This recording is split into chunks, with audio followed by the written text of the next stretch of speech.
ಆತ್ಮೀಯ ಎಲ್ಲ ಬಂಡಿಕೊಡಗಳ್ಳಿ ಗ್ರಾಮ ಪಂಚಾಯಿತಿಯ ಸಾರ್ವಜನಿಕ ಬಂಧುಗಳೇ, ಈ ದಿನ ಬಂಡಿಕೊಡಗಳ್ಳಿ ಗ್ರಾಮ ಪಂಚಾಯಿತಿ, ಬೆಂಗಳೂರು ನಗರ ಜಿಲ್ಲಾ ಪಂಚಾಯಿತಿ, ಯಲಹಂಕ ತಾಲೂಕು 2022-23 ಸಾಲಿನ ಮೊದಲನೇ ಸುತ್ತಿನ ಗ್ರಾಮ ಸಭೆಯ ಈ ಕಾರ್ಯಕ್ರಮವನ್ನು ನಾಡಗೀತೆಯೊಂದಿಗೆ ಪ್ರಾರಂಭಿಸಬೇಕು ಅಂತ ಎಲ್ಲರನ್ನೂ ಕೇಳ್ಕೊತೀನಿ.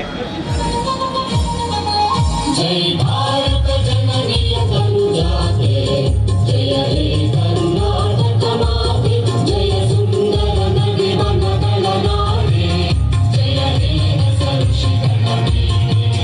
भारत जननीय तनुजाते, जय हे कर्नाटक माते, शंकर रमण चक्रारण्य बसवेश्वर पद्मर दिव्यारण्य कर्ण शरण शरी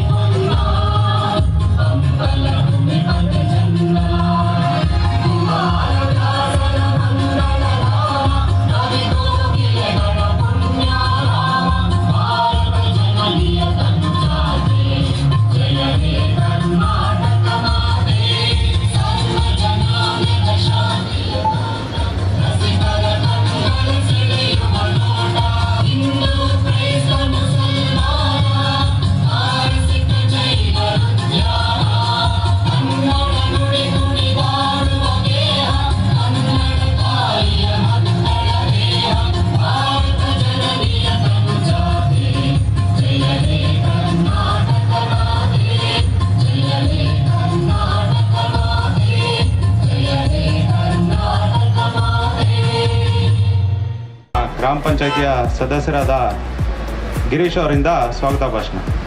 ವೇದಿಕೆ ಮೇಲೆ ಆಸೀನರಾಗಿರ್ತಕ್ಕಂಥ ಗಣ್ಯರಿಗೆ ಹಾಗೂ ಸರ್ವ ಸದಸ್ಯರಿಗೆ ಹಾಗೂ ಅಧಿಕಾರಿ ವರ್ಗದವರಿಗೆ ನನ್ನ ವಂದನೆಗಳನ್ನು ಅರ್ಪಿಸುತ್ತಾ, ಇಂದು ಈ ಸಭೆ ಸೇರಿರ್ತಕ್ಕಂಥ ಉದ್ದೇಶ 2022 ಹಾಗೂ 23ನೇ ಸಾಲಿನ ಬಂಡಿಕೊಡಗಳ್ಳಿ ಗ್ರಾಮ ಪಂಚಾಯಿತಿಯ ಗ್ರಾಮ ಸಭೆಯ ಈ ಸಭೆಗೆ ಆಗಮಿಸಿರ್ತಕ್ಕಂಥ ಹಾಗೂ ಈ ಸಭೆಯ ಅಧ್ಯಕ್ಷತೆ ವಹಿಸಿರ್ತಕ್ಕಂಥ ನಮ್ಮ ಪಂಚಾಯಿತಿಯ ಹೆಣ್ಣು ಮಕ್ಕಳ ಪ್ರೀತಿಯ ಅಣ್ಣ, ಯುವಕರ ಕಣ್ಮಣಿ,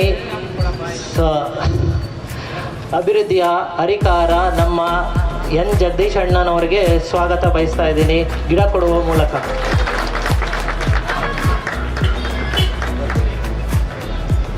ಅದೇ ರೀತಿಯಾಗಿ ಚೈತ್ರ ರಾಜಶೇಖರ್ ಅವರಿಗೆ, ನಮ್ಮ ಉಪಾಧ್ಯಕ್ಷರು ಬಂಡಿಕೊಡಗಳ್ಳಿ ಗ್ರಾಮ ಪಂಚಾಯಿತಿ, ಅವರಿಗೆ ಗಿಡ ಕೊಡುವ ಮೂಲಕ ಸ್ವಾಗತವನ್ನು ಬಯಸ್ತಾ ಇದ್ದೀನಿ. ಬಂಡಿಕೊಡಗಳ್ಳಿ ಗ್ರಾಮ ಪಂಚಾಯಿತಿಯ ಮಾಜಿ ಅಧ್ಯಕ್ಷರು ಹಾಗೂ ಹಾಲಿ ಸದಸ್ಯರಾಗಿರ್ತಕ್ಕಂಥ BK ಮಂಜಣ್ಣನವರಿಗೆ ಸ್ವಾಗತ ಬಯಸ್ತಾ ಇದ್ದೀನಿ.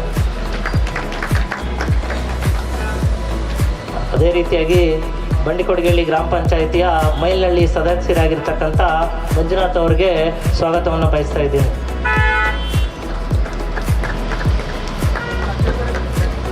ಹೂವಿನಾಯಕನಹಳ್ಳಿ ಸದಸ್ಯರಾಗಿರ್ತಕ್ಕಂಥ ಮುನೇಗೌಡರಿಗೆ ಸ್ವಾಗತವನ್ನು ಬಯಸ್ತಾ ಇದ್ದೀನಿ.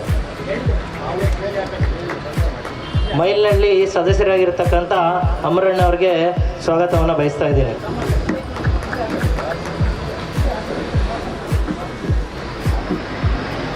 ಮೈಲ್ನಳ್ಳಿ ಇನ್ನೊಬ್ಬರು ಸದಸ್ಯರಾಗಿರ್ತಕ್ಕಂಥ ರಾಮಕೃಷ್ಣರವ್ರಿಗೆ ಸ್ವಾಗತವನ್ನು ಬಯಸ್ತಾ ಇದ್ದೀವಿ.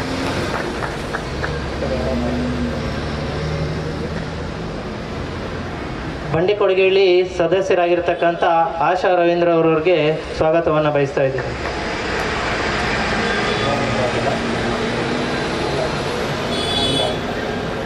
ಕಾಡೇರಪ್ಪನಹಳ್ಳಿ ಸದಸ್ಯರಾಗಿರ್ತಕ್ಕಂಥ ಉಮಾ ಮುನ್ರಾಜು ಅವರಿಗೆ ಸ್ವಾಗತವನ್ನು ಬಯಸ್ತಾ ಇದ್ದೀನಿ. ಮೈಲ್ನಳ್ಳಿ ಸದಸ್ಯರಾಗಿರ್ತಕ್ಕಂಥ ಶ್ವೇತಾ ಚನ್ನಕೇಶ್ವರ ಅವರಿಗೆ ಸ್ವಾಗತವನ್ನು ಬಯಸ್ತಾ ಇದ್ದೀನಿ. ಹುಣಸೂರು ಗ್ರಾಮ ಪಂಚಾಯತ್ ಸದಸ್ಯರಾಗಿರ್ತಕ್ಕಂಥ ಸುಬ್ಬಣ್ಣನವರಿಗೆ ಸ್ವಾಗತವನ್ನು ಬಯಸ್ತಾ ಇದ್ದೀನಿ. ಸಿಂಗಳ್ಳಿ ಸದಸ್ಯರಾಗಿರ್ತಕ್ಕಂಥ ದೇವರಾಜರವ್ರಿಗೆ ಸ್ವಾಗತವನ್ನು ಬಯಸ್ತಾ ಇದ್ದೀನಿ.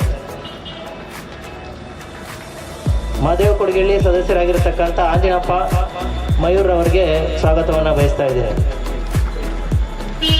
ಬಾಯಲಹಳ್ಳಿ ಸದಸ್ಯರಾಗಿರ್ತಕ್ಕಂಥ ಕೃಷ್ಣಪ್ಪರವರಿಗೆ ಸ್ವಾಗತವನ್ನು ಬಯಸ್ತಾ ಇದ್ದೀನಿ.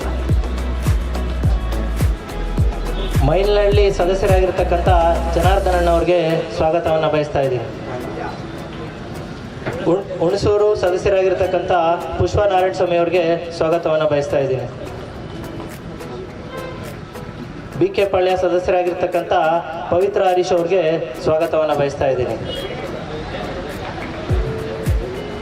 ಮೈಲಹಳ್ಳಿ ಸದಸ್ಯರಾಗಿರ್ತಕ್ಕಂಥ ಜಯಲಕ್ಷ್ಮಿ ಶಿವಣ್ಣರವ್ರಿಗೆ ಸ್ವಾಗತವನ್ನು ಬಯಸ್ತಾ ಇದ್ದೀನಿ. ಮಾದೇವಕೋಡ್ಗಳ್ಳಿ ಸದಸ್ಯರಾಗಿರ್ತಕ್ಕಂಥ ಭಾರತಿ ನಾರಾಯಣ ಸ್ವಾಮಿ ಅವರಿಗೆ ಸ್ವಾಗತವನ್ನು ಬಯಸ್ತಾ ಇದ್ದೀನಿ.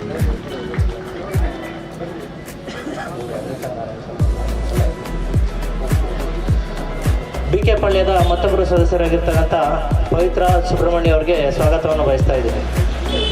ಬಂಡಿಕೊಡಗಳ್ಳಿ ಮತ್ತೊಬ್ಬರು ಸದಸ್ಯರಾಗಿರ್ತಕ್ಕಂಥ ಅನಿತಾ ನಾರಾಯಣ ಸ್ವಾಮಿ ಅವರಿಗೆ ಸ್ವಾಗತವನ್ನು ಬಯಸ್ತಾ ಇದ್ದೀನಿ. ಹಾಗೂ ರೇಷ್ಮೆ ಇಲಾಖೆಯ ಸರಸ್ವತಿ ಬಾಯಿ ಅವರಿಗೆ ಸ್ವಾಗತವನ್ನು ಬಯಸ್ತಾ ಇದ್ದೀನಿ. ಪಶು ಇಲಾಖೆಯಿಂದ ಬರ್ತಿರ್ತಕ್ಕಂಥ ನಮ್ಮ ಡಾಕ್ಟರ್ ಕೃಷ್ಣಪ್ಪ ಅವರಿಗೆ ಸ್ವಾಗತವನ್ನು ಬಯಸ್ತಾ ಇದ್ದೀನಿ. ಹಾಗೂ ವೇದಿಕೆಯ ಮುಂದೆ ಆಸೀನರಾಗಿರ್ತಕ್ಕಂಥ ಎಲ್ಲ ನಮ್ಮ ಭಾಗದ ಮುಖಂಡರು ಹಾಗೂ ಕಾರ್ಯಕರ್ತರು ಹಾಗೂ ನಿಮ್ಮೆಲ್ಲರಿಗೂ ನನ್ನ ಹೃತ್ಪೂರ್ವಕ ಸ್ವಾಗತವನ್ನು ಬಯಸುತ್ತಿದ್ದೇನೆ.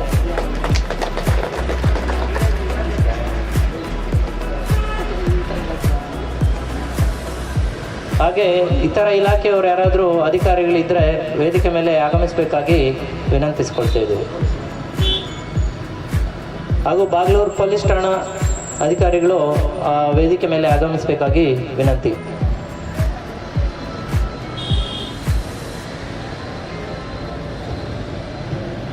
ಸ್ವಾಗತವನ್ನು ಕೋರಿದಂತಹ ನಮ್ಮ ಗ್ರಾಮ ಪಂಚಾಯಿತಿಯ ಸದಸ್ಯರಾದ ಗಿರೀಶ್ ಅವ್ರಿಗೆ ಧನ್ಯವಾದಗಳು. ಹಾಗೆ ಗಿರೀಶ್ ಅವ್ರಿಗೂ ಸಹ ನಾನು ಸ್ವಾಗತವನ್ನು ಕೋರ್ತೇನೆ.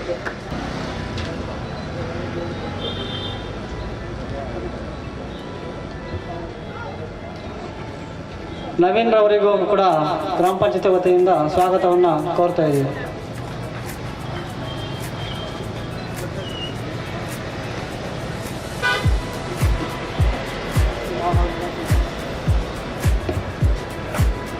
ಇತರೆ ಇಲಾಖೆ ವರ್ಗದವರು, ಅಧಿಕಾರಿ ವರ್ಗದವರು ಯಾರು ಬಂದಿದ್ರೆ ದಯಮಾಡಿ ವೇದಿಕೆ ಮೇಲೆ ಬರಬೇಕು ಅಂತ ಕೇಳ್ಕೊತೀವಿ.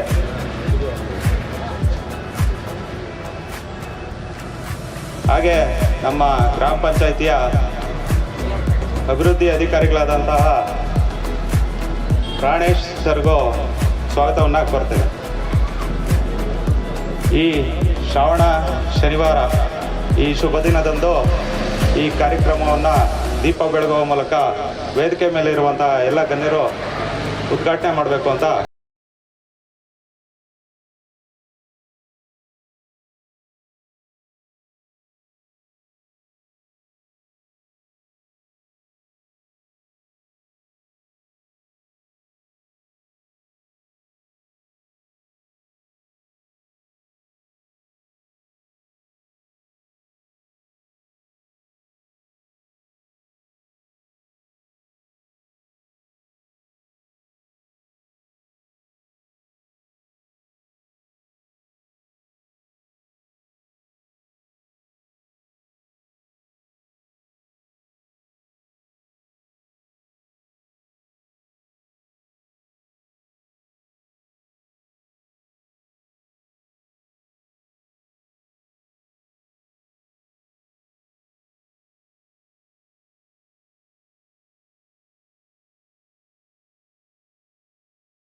ಬಂಡಿಕೊಡಗಳ್ಳಿ ಗ್ರಾಮ ಪಂಚಾಯಿತಿಯ 2022-23ನೇ ಸಾಲಿನ ಮೊದಲನೇ ಸುತ್ತಿನ ಗ್ರಾಮ ಸಭೆಯಲ್ಲಿ ಆಡಳಿತ ವರದಿಯನ್ನು ನಮ್ಮ ಅಭಿವೃದ್ಧಿ ಅಧಿಕಾರಿಗಳಾದಂತಹ ಪ್ರಾಣೇಶ್ ಸರ್ ಅವರು ವರದಿ ಮಂಡಿಸಬೇಕು ಅಂತ ಕೇಳ್ಕೊಳ್ತೀನಿ.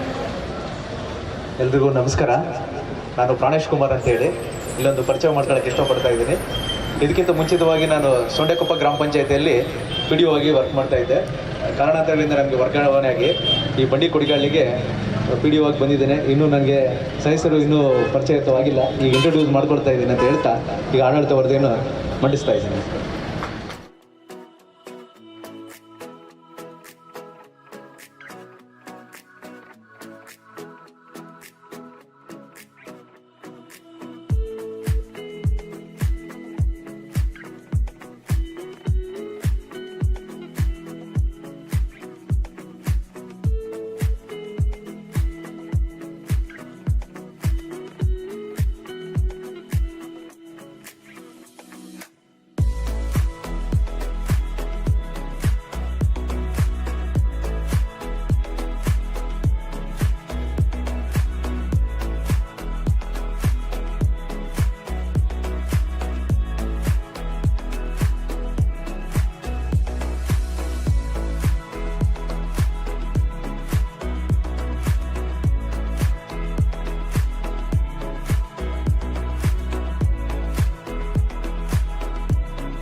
ವರದಿ ಮಂಡನೆಯಾಗಿರುತ್ತದೆ. ಈ ಸಭೆಯಲ್ಲಿ ಗಾಂಧೀಜಿಯವರ ಒಂದು ಕನಸು ಗ್ರಾಮ ಸ್ವರಾಜ್ಯ ಅನ್ನೋದು, ಸಮಗ್ರ ಗ್ರಾಮವು ಅಭಿವೃದ್ಧಿ ಆಗಬೇಕು. ಇದು ಪ್ರಜಾಸತ್ತಾತ್ಮಕ ಒಂದು ವಿಕೇಂದ್ರೀಕರಣ. ಇದು ತಲತಲಾಂತರದಿಂದ ಬಂದಿರುವಂಥದ್ದು. ಅಂದರೆ ಋಗ್ವೇದ ಕಾಲದಿಂದಲೂ ನಮ್ಮನ್ನು ನಮ್ಮ ಗ್ರಾಮದ ಜನರು ಆಳಿಕೊಳ್ಳುವಂಥ ಒಂದು ಆಳ್ವಿಕೆ, ಆಡಳಿತ ಅಂತ ಹೇಳ್ತಾರೆ. ಇದು ಅನೇಕ ರಾಜಮನೆತನಗಳು, ಸಾಮ್ರಾಜ್ಯಗಳಿಂದ ಗ್ರಾಮ ಸಭೆ ನಡೀತಾ ಇತ್ತು. ಈಗೂ ಪ್ರಸ್ತುತದಲ್ಲಿ ಗ್ರಾಮ ಸಭೆ ನಡೀತಾ ಇದೆ. ಇದು ಒಂದು ಟೈಮಲ್ಲಿ ಬ್ರಿಟಿಷರ ಕಾಲದಲ್ಲಿ ಇದು ಕೇಂದ್ರೀಕೃತವಾಗಿ ಗ್ರಾಮದ ಎಲ್ಲ ರೂಪರೇಷೆಗಳು ಕೇಂದ್ರ ಮಟ್ಟದಲ್ಲಿ ರೂಪರೇಷೆಗಳಾಗಿ ಅನುಷ್ಠಾನ ಕೆಳಗಡೆ ಆಗ್ತಾ ಇದ್ವು ಗ್ರಾಮ ಮಟ್ಟದಲ್ಲಿ. ಆದರೆ ಈಗ ಅದು ಆಗಿಲ್ಲ. ಗಾಂಧೀಜಿಯವರ ಕನಸು ಏನಿತ್ತಂದರೆ ನಮ್ಮನ್ನು ನಾವೇ ಆಳ್ಕೊಳ್ಳೋದು, ಅಂದರೆ ನಮ್ಮ ಸಮಸ್ಯೆಗಳು ನಾವೇ ಬಗೆಹರಿಸ್ಕೊಳ್ಬೇಕು. ನಮಗೇನು ಬೇಕು ಅನ್ನುವಂಥ ಸಮಸ್ಯೆಗಳನ್ನು ನಮ್ಮ ಮಟ್ಟದಲ್ಲೇ ನಮ್ಮ ಮುಖಂಡರ ನೇತೃತ್ವದಲ್ಲೇ ಏನು ಕಾರ್ಯಕ್ರಮಗಳಾಗಬೇಕು, ಅದು ಈ ರೂಪರೇಷೆಗಳು ಈ ಗ್ರಾಮ ಸಭೆಯಲ್ಲೇ ಆಗಬೇಕನ್ನುವಂತಹ ಒಂದು ನಿಟ್ಟೇನಿದೆ, ಅದು ಒಂದು ಅಭಿವೃದ್ಧಿ ಸಾಗಲಿ ಅನ್ನುವಂಥ ಮಾತನ್ನು ಹೇಳ್ತಾ ಮಂಡನೆ ಮಾಡೋದಕ್ಕೆ ಥ್ಯಾಂಕ್ಸ್, ಧನ್ಯವಾದಗಳು.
ವಿವಿಧ ಇಲಾಖೆಗಳಿಂದ ಬಂದಿರುವಂತಹ ಅಧಿಕಾರಿ ವರ್ಗದವರು ಅವರವರ ಇಲಾಖೆಯ ಬಗ್ಗೆ ಒಂದಷ್ಟು ಮಾಹಿತಿಯನ್ನು ತಿಳಿಸ್ಕೊಡಲಿದ್ದಾರೆ.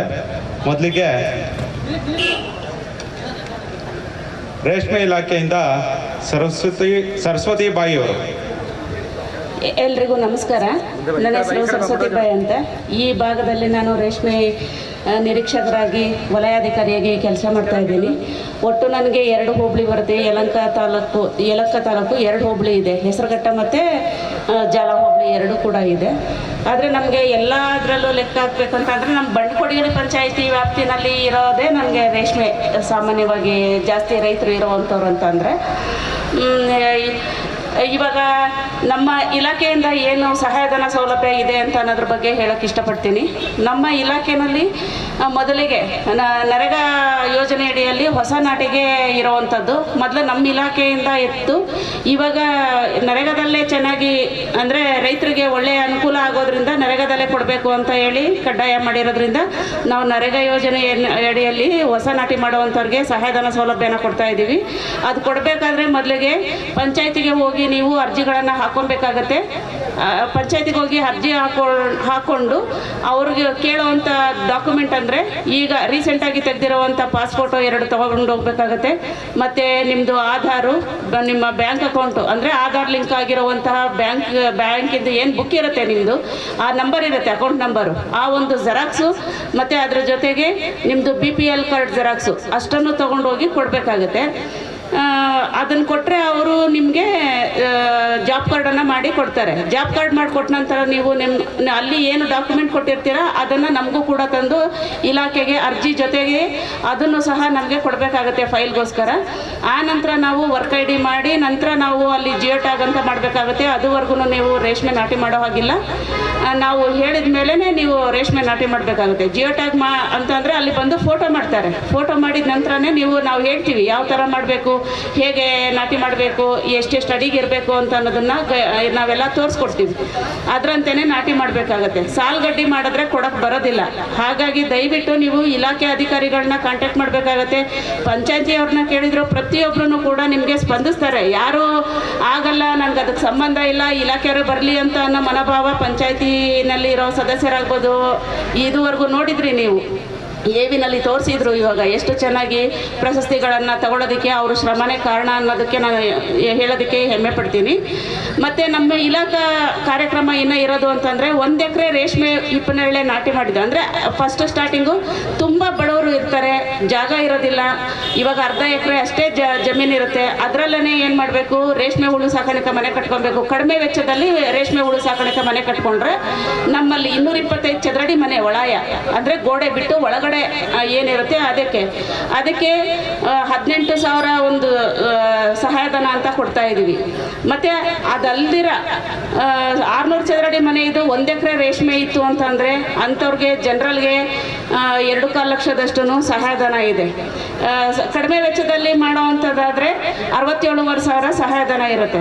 ಮತ್ತು 1.5 ಎಕರೆ ರೇಷ್ಮೆ ತೋಟ ಇದ್ದು 1000 ಚದರಡಿ ಮನೆ ಮಾಡ್ಕೊಂಡಿದ್ದೆ ಆದರೆ ಅದಕ್ಕೆ 3 ಲಕ್ಷ ಸಹಾಯಧನ ಇದೆ. SC STಗಾದರೆ 3,70,000ವರೆಗೂ ಸಹಾಯಧನ ಇದೆ. SC STಗೆ ಜನರಲ್ಗಿಂತಲೂ SC STಗೆ ಜಾಸ್ತಿ ಸಹಾಯಧನ ಇದೆ. ಆದರೆ ಯಾರೊಬ್ಬರೂ ಮುಂದೆ ಬರ್ತಾ ಇಲ್ಲ. ನಾವು ಸುಮಾರು ಸಲ ಹೇಳ್ತೀವಿ, ನಮ್ಮ ಆಫೀಸಿಗೆ ಎಲ್ಲ ಭೇಟಿ ನೀಡಿದಾಗ NOCಗೆ ಅಂತ ಬಂದಾಗ ಪ್ರತಿಯೊಬ್ಬರಲ್ಲೂ ನಾವು ಹೇಳ್ತಾ ಇರ್ತೀವಿ ಮಾಡಿ ಅಂತ. ಆದರೆ ರೇಷ್ಮೆ ಮಾಡೋದಕ್ಕೆ ಯಾರು ಮುಂದೆ ಬರ್ತಾ ಇಲ್ಲ. ಕೇಳಿದ್ರೆ ಅದಕ್ಕೆ ಉದಾಹರಣೆ ಹೇಳ್ತಾರೆ, ಇನ್ನೂ ಪೋತಿಕತೆ ಆಗಿಲ್ಲ, ನಮ್ಮ ತಾತನ ಹೆಸರಲ್ಲಿದೆ ಜಮೀನು, ನಮ್ಮ ಹೆಸ್ರಿಗಾಗಿಲ್ಲ. ಅದೇ ಉತ್ತರ ಬರ್ತಾ ಇದೆ. ದಯವಿಟ್ಟು ಇವಾಗ ಸರ್ಕಾರ ಕೂಡ ಅನುಕೂಲ ಮಾಡಿಕೊಟ್ಟಿದೆ. ಇವಾಗ ಪೋತಿಕತೆ ಮಾಡ್ಕೊಳ್ಳೋದಕ್ಕೆಲ್ಲ ಅವಕಾಶ ಮಾಡಿಕೊಟ್ಟಿದೆ, ಪಂಚಾಯತಿನಲ್ಲೇ ಮಾಡಿಕೊಡ್ತಾ ಇದ್ದಾರೆ. ದಯವಿಟ್ಟು ಅದನ್ನು ನಿರಾಕರಿಸ್ತೀರಾ, ಹೋಗಿ ಶ್ರದ್ಧೆಯಿಂದ ನಿಮ್ಗೆ ಹೊಟ್ಟೆ ಹಸ್ತಿರೋರು ನಾವು ಹೋಗಿ ಊಟ ಕೊಡಿ ಅಂತಂದರೆ ಊಟಕ್ಕೆ ಬಡಿಸ್ತಾರೆ. ಅದು ಬಿಟ್ಬಿಟ್ಟು ಪಂಚಾಯತಿಯವರು ಮನೆಗೆ ಹೋಗಿ ನೀನು ಮಾಡಿಸು ಅಂತ ಯಾರೊಬ್ಬರು ಹೇಳೋದಿಲ್ಲ. ಇವಾಗ ನಮಗೆ ಬೇಕು, ನಮಗೆ ಸರ್ಕಾರದ ಸವಲತ್ತು ನಮಗೆ ಬೇಕು ಅಂತಂದರೆ ದಯವಿಟ್ಟು ನೀವು ಅವ್ರ ಹತ್ರ ಹೋಗಿ ಅರ್ಜಿ ಕೊಟ್ಟು ನನಗೆ ಈ ಥರ ಆಗಬೇಕಾಗಿದೆ ಅಂತಂದರೆ ಪ್ರತಿಯೊಂದು ಊರಲ್ಲೂ ಒಬ್ಬೊಬ್ಬರು ಸದಸ್ಯರು ಮೆಂಬರ್ ಆಗೇ ಇರ್ತಾರೆ. ನೀವು ಆ ಮೆಂಬರ್ ಹತ್ರ ಹೋಗಿ ನೀವು ಕೇಳ್ಕೊಳ್ಳಿ, ನಮ್ಗೆ ಈ ಥರ ಇದೆ ಮಾಡಿಸ್ಕೊಡಿ, ನಿಮ್ಮ ಪಂಚಾಯತಿಯಿಂದ ನಮಗೆ ಈ ಥರ ತೊಂದರೆ ಇದೆ, ನಮ್ಗೆ ಅನುಕೂಲ ಮಾಡಿಕೊಡಿ ಅಂದರೆ ಎಲ್ಲರೂ ಕೂಡ ನಿಮಗೆ ಮಾಡಿಕೊಡ್ತಾರೆ, ಕೈ ಜೋಡಿಸ್ತಾರೆ. ನಮ್ಮ ಇಲಾಖೆಯಿಂದನೂ ಸಹಾಯಧನ ಕೊಡೋದಕ್ಕೆ ನಮಗೆ ಫಲಾನುಭವಿಗಳು ಸಿಗ್ತಾರೆ ಅಲ್ವಾ. ಸರ್ಕಾರದಿಂದ ಇಷ್ಟೆಲ್ಲ ಮಾಡಿದ್ರು ರೈತರು ಮುಂದೆ ಬರಲಿಲ್ಲ ಅಂತ ಅಂದರೆ ಸರ್ಕಾರದವರು ಏನು ಮಾಡೋಕ್ಕಾಗೋದಿಲ್ಲ, ಅಧಿಕಾರಿಗಳು ಏನು ಮಾಡೋಕ್ಕಾಗೋದಿಲ್ಲ. ನಿಮ್ಮ ಸಹಕಾರ ಮುಖ್ಯವಾಗಿರುತ್ತೆ ಇಲ್ಲಿ. ಅದಲ್ದಿರ ಮತ್ತು ಹನಿ ನೀರಾವರಿಗೂ ಕೂಡ ನಮಗೆ ಸಹಾಯಧನ ಕೊಡೋಕ್ಕೆ ಅವಕಾಶ ಇರುತ್ತೆ. 45,000ರಿಂದ 47,500ವರೆಗೂ ಇರುತ್ತೆ. ಮತ್ತು ನೀವು ಅದು ಸಹಾಯಧನ ಪಡಿಬೇಕು ಅಂತಂದರೆ ಕೃಷಿ ಇಲಾಖೆ ಮತ್ತು ತೋಟಗಾರಿಕೆ ಇಲಾಖೆಯಿಂದ ನಮಗೆ NOC ತಂದು ಕೊಡಬೇಕಾಗತ್ತೆ, ಅದು ಕಡ್ಡಾಯವಾಗಿರುತ್ತೆ. ಮತ್ತು ನರೇಗಾದು ಇನ್ನೊಂದು ಮುಖ್ಯ ಅಂತಂದರೆ ಇಲಾಖೆನಲ್ಲಿ ನೀವು ಎಲ್ಲೇ ಇದು ಮಾಡಬೇಕಾದ್ರೂ ಸಣ್ಣ ಹಿಡುವಳಿ ಪತ್ರ ರೇಷ್ಮೆ ಮಾಡಬೇಕು ಅಂತಂದರೆ ಸಣ್ಣ ಹಿಡುವಳಿ ಪತ್ರ ಕೂಡ ಮಾಡ್ಕೊಂಡು ಬರಬೇಕಾಗತ್ತೆ. ಮತ್ತು ಅದ್ರ ಜೊತೆಗೆ ಇವಾಗ ನಮ್ಮ ಇಲಾಖೆ ಅಂತಾನಲ್ಲ, ನೀವು ಸರ್ಕಾರದಿಂದ ಏನೇ ಸವಲತ್ತನ್ನು ಪಡಿಬೇಕು ಅಂತಂದ್ರೂ ರೈತರು ಐಡೆಂಟಿಫೈ ಒಂದು ಕಾರ್ಡ್ ಕೊಡ್ತಾರೆ, ನಿಮಗೆ ಒಂದು ನಂಬರ್ ಕೊಡ್ತಾರೆ, FID ನಂಬರ್ ಅಂತ ಕೊಡ್ತಾರೆ, ಕೃಷಿ ಇಲಾಖೆನಲ್ಲಿ ಮಾಡಿಕೊಡ್ತಾರೆ. ಅದನ್ನು ನೀವು ದಯವಿಟ್ಟು ಅಲ್ಲಿ ಹೋಗ್ಬಿಟ್ಟು ಇನ್ನೇನು ಕೇಳೋದಿಲ್ಲ. ಅಲ್ಲಿ ನಿಮಗೆ ಕೇಳೋದಂತಂದರೆ ಆಧಾರು ಮತ್ತು ಪಾಣಿ ಸರ್ವೆ ನಂಬರ್ ಬೇಕು ಅವ್ರಿಗೆ. ಸರ್ವೆ ನಂಬರು ಆಧಾರು ಎರಡು ತೊಗೊಂಡೋಗಿ ಕೊಟ್ಟರೆ ನಿಮಗೆ FID ನಂಬರ್ ಅಂತ ಮಾಡಿ ಕೊಡ್ತಾರೆ. ನಿಮಗೆ ಆ FID ನಂಬರು ಪ್ರತಿಯೊಂದಕ್ಕೂ ಯೂಸ್ ಆಗುತ್ತೆ. ನೀವು ಏನೇ ಸಬ್ಸಿಡಿ ತೊಗೋಬೇಕು ಅಂದರೂ ಅದು ಕಡ್ಡಾಯವಾಗಿರುತ್ತೆ. ಇವಾಗ ಏನೇ ಇದ್ರು ಮೊದಲೆಲ್ಲ ಚೆಕ್ಗಳು ಕೊಡ್ತಾಯಿದ್ರು, ಇವಾಗಿಲ್ಲ. K2 ಅಂತ ಆಗಿದೆ, ಖಜಾನೆ 2 ಅಂತ ಆಗಿದೆ. ಹಾಗಾಗಿ ಡೈರೆಕ್ಟಾಗಿ ನಿಮ್ಮ ಅಕೌಂಟಿಗೆ ಬಂದು ಬೀಳೋವಂಥದ್ದು ಅಮೌಂಟು. ಯಾರು ಕೈ ಬದಲು ಮಾಡೋದು, ಇನ್ನೊಂದು ಮೋಸ ಮಾಡೋದು ಅಂಥದ್ದು ಇಂಥದ್ದು ಏನೂ ನಡೆಯೋದಿಲ್ಲ ಇಲ್ಲಿ. ಅದನ್ನು ನೀವು ಸದುಪಯೋಗ ಪಡಿಸ್ಕೊತೀರ ಅಂತ ನಂಬಿದ್ದೀನಿ. ಮತ್ತು ಆದಷ್ಟು ಜನ ರೇಷ್ಮೆ ಹಾಕಬೇಕು ಅಂತ ಈ ಮುಖಾಂತರ ತಮ್ಮಲ್ಲಿ ಕೇಳ್ಕೊತಾ ಇದ್ದೀನಿ. ಇಷ್ಟು ಮಾತಾಡೋಕ್ಕೆ ಅವಕಾಶ ಕೊಟ್ಟಂತ ತಮ್ಮೆಲ್ಲರಿಗೂ ಧನ್ಯವಾದಗಳು. Thank you. ಈಗ ತೋಟಗಾರಿಕೆ ಇಲಾಖೆಯಿಂದ ಸುನಂದಾ ಮೇಡಮ್ ಅವರು ಕೆಲವು ಮಾಹಿತಿಗಳನ್ನು ಕೊಡಲಿದ್ದಾರೆ. ಎಲ್ರಿಗೂ ನಮಸ್ಕಾರ. ನನ್ನ ಹೆಸರು ಸುನಂದಾ ಅಂತ, ತೋಟಗಾರಿಕೆ ಇಲಾಖೆಯ ಸಹಾಯಕ ತೋಟಗಾರಿಕಾ ಅಧಿಕಾರಿ. ಈಗ ನಮ್ಮ ತೋಟಗಾರಿಕೆ ಇಲಾಖೆಯಲ್ಲಿ ಮುಖ್ಯವಾಗಿ ಒಂದಿಷ್ಟು ಯೋಜನೆಗಳಿದ್ದಾವೆ.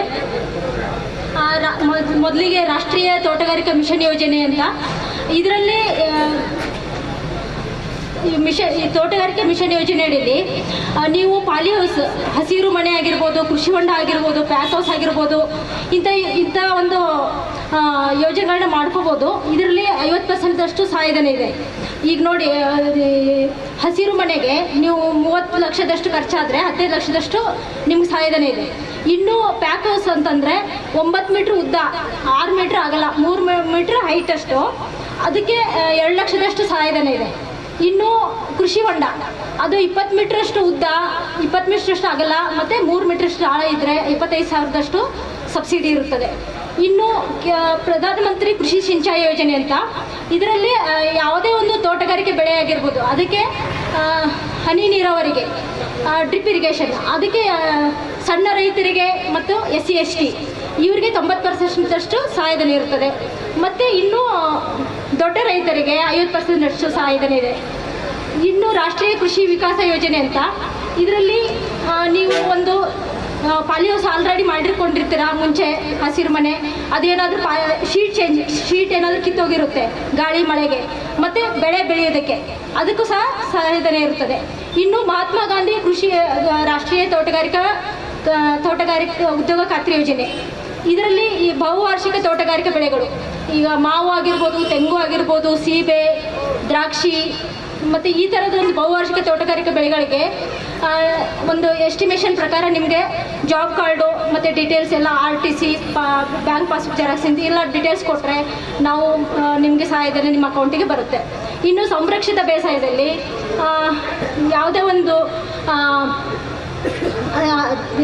ತೋಟಗಾರಿಕೆ ಬೆಳೆಗಳಿಗೆ ರೋಗ ಅಥವಾ ಏನಾದರೂ ಬಂದರೆ ಸಂರಕ್ಷಿತ ತೋಟದ ಪಾಲಿ ಮನೆಯಲ್ಲಿ ಅದಕ್ಕೂ ಸಹಾಯಧನ ಇರುತ್ತೆ. ಮತ್ತು ಔಷಧಿಗಳಿಗೂ ಸಹ ಸಹಾಯಧನ ಇರುತ್ತದೆ. ಇನ್ನು ರಾಜ್ಯ ವಲಯ ಯೋಜನೆ ಮತ್ತು ಜಿಲ್ಲಾ ವಲಯ ಯೋಜನೆ, ಮಧುವನ, ಈಗ ಏನೇ ಒಂದು ಯಾವುದೇ ಒಂದು ಬೆಳೆಗಳಾಗಿರ್ಬೋದು, ಕೃಷಿ ಆಗಿರ್ಬೋದು, ತೋಟಗಾರಿಕೆ ಬೆಳೆ ಆಗಿರ್ಬೋದು, ಪರಾಗಸ್ಪರ್ಶ ಭಾಳ ಮುಖ್ಯವಾಗಿರುತ್ತದೆ.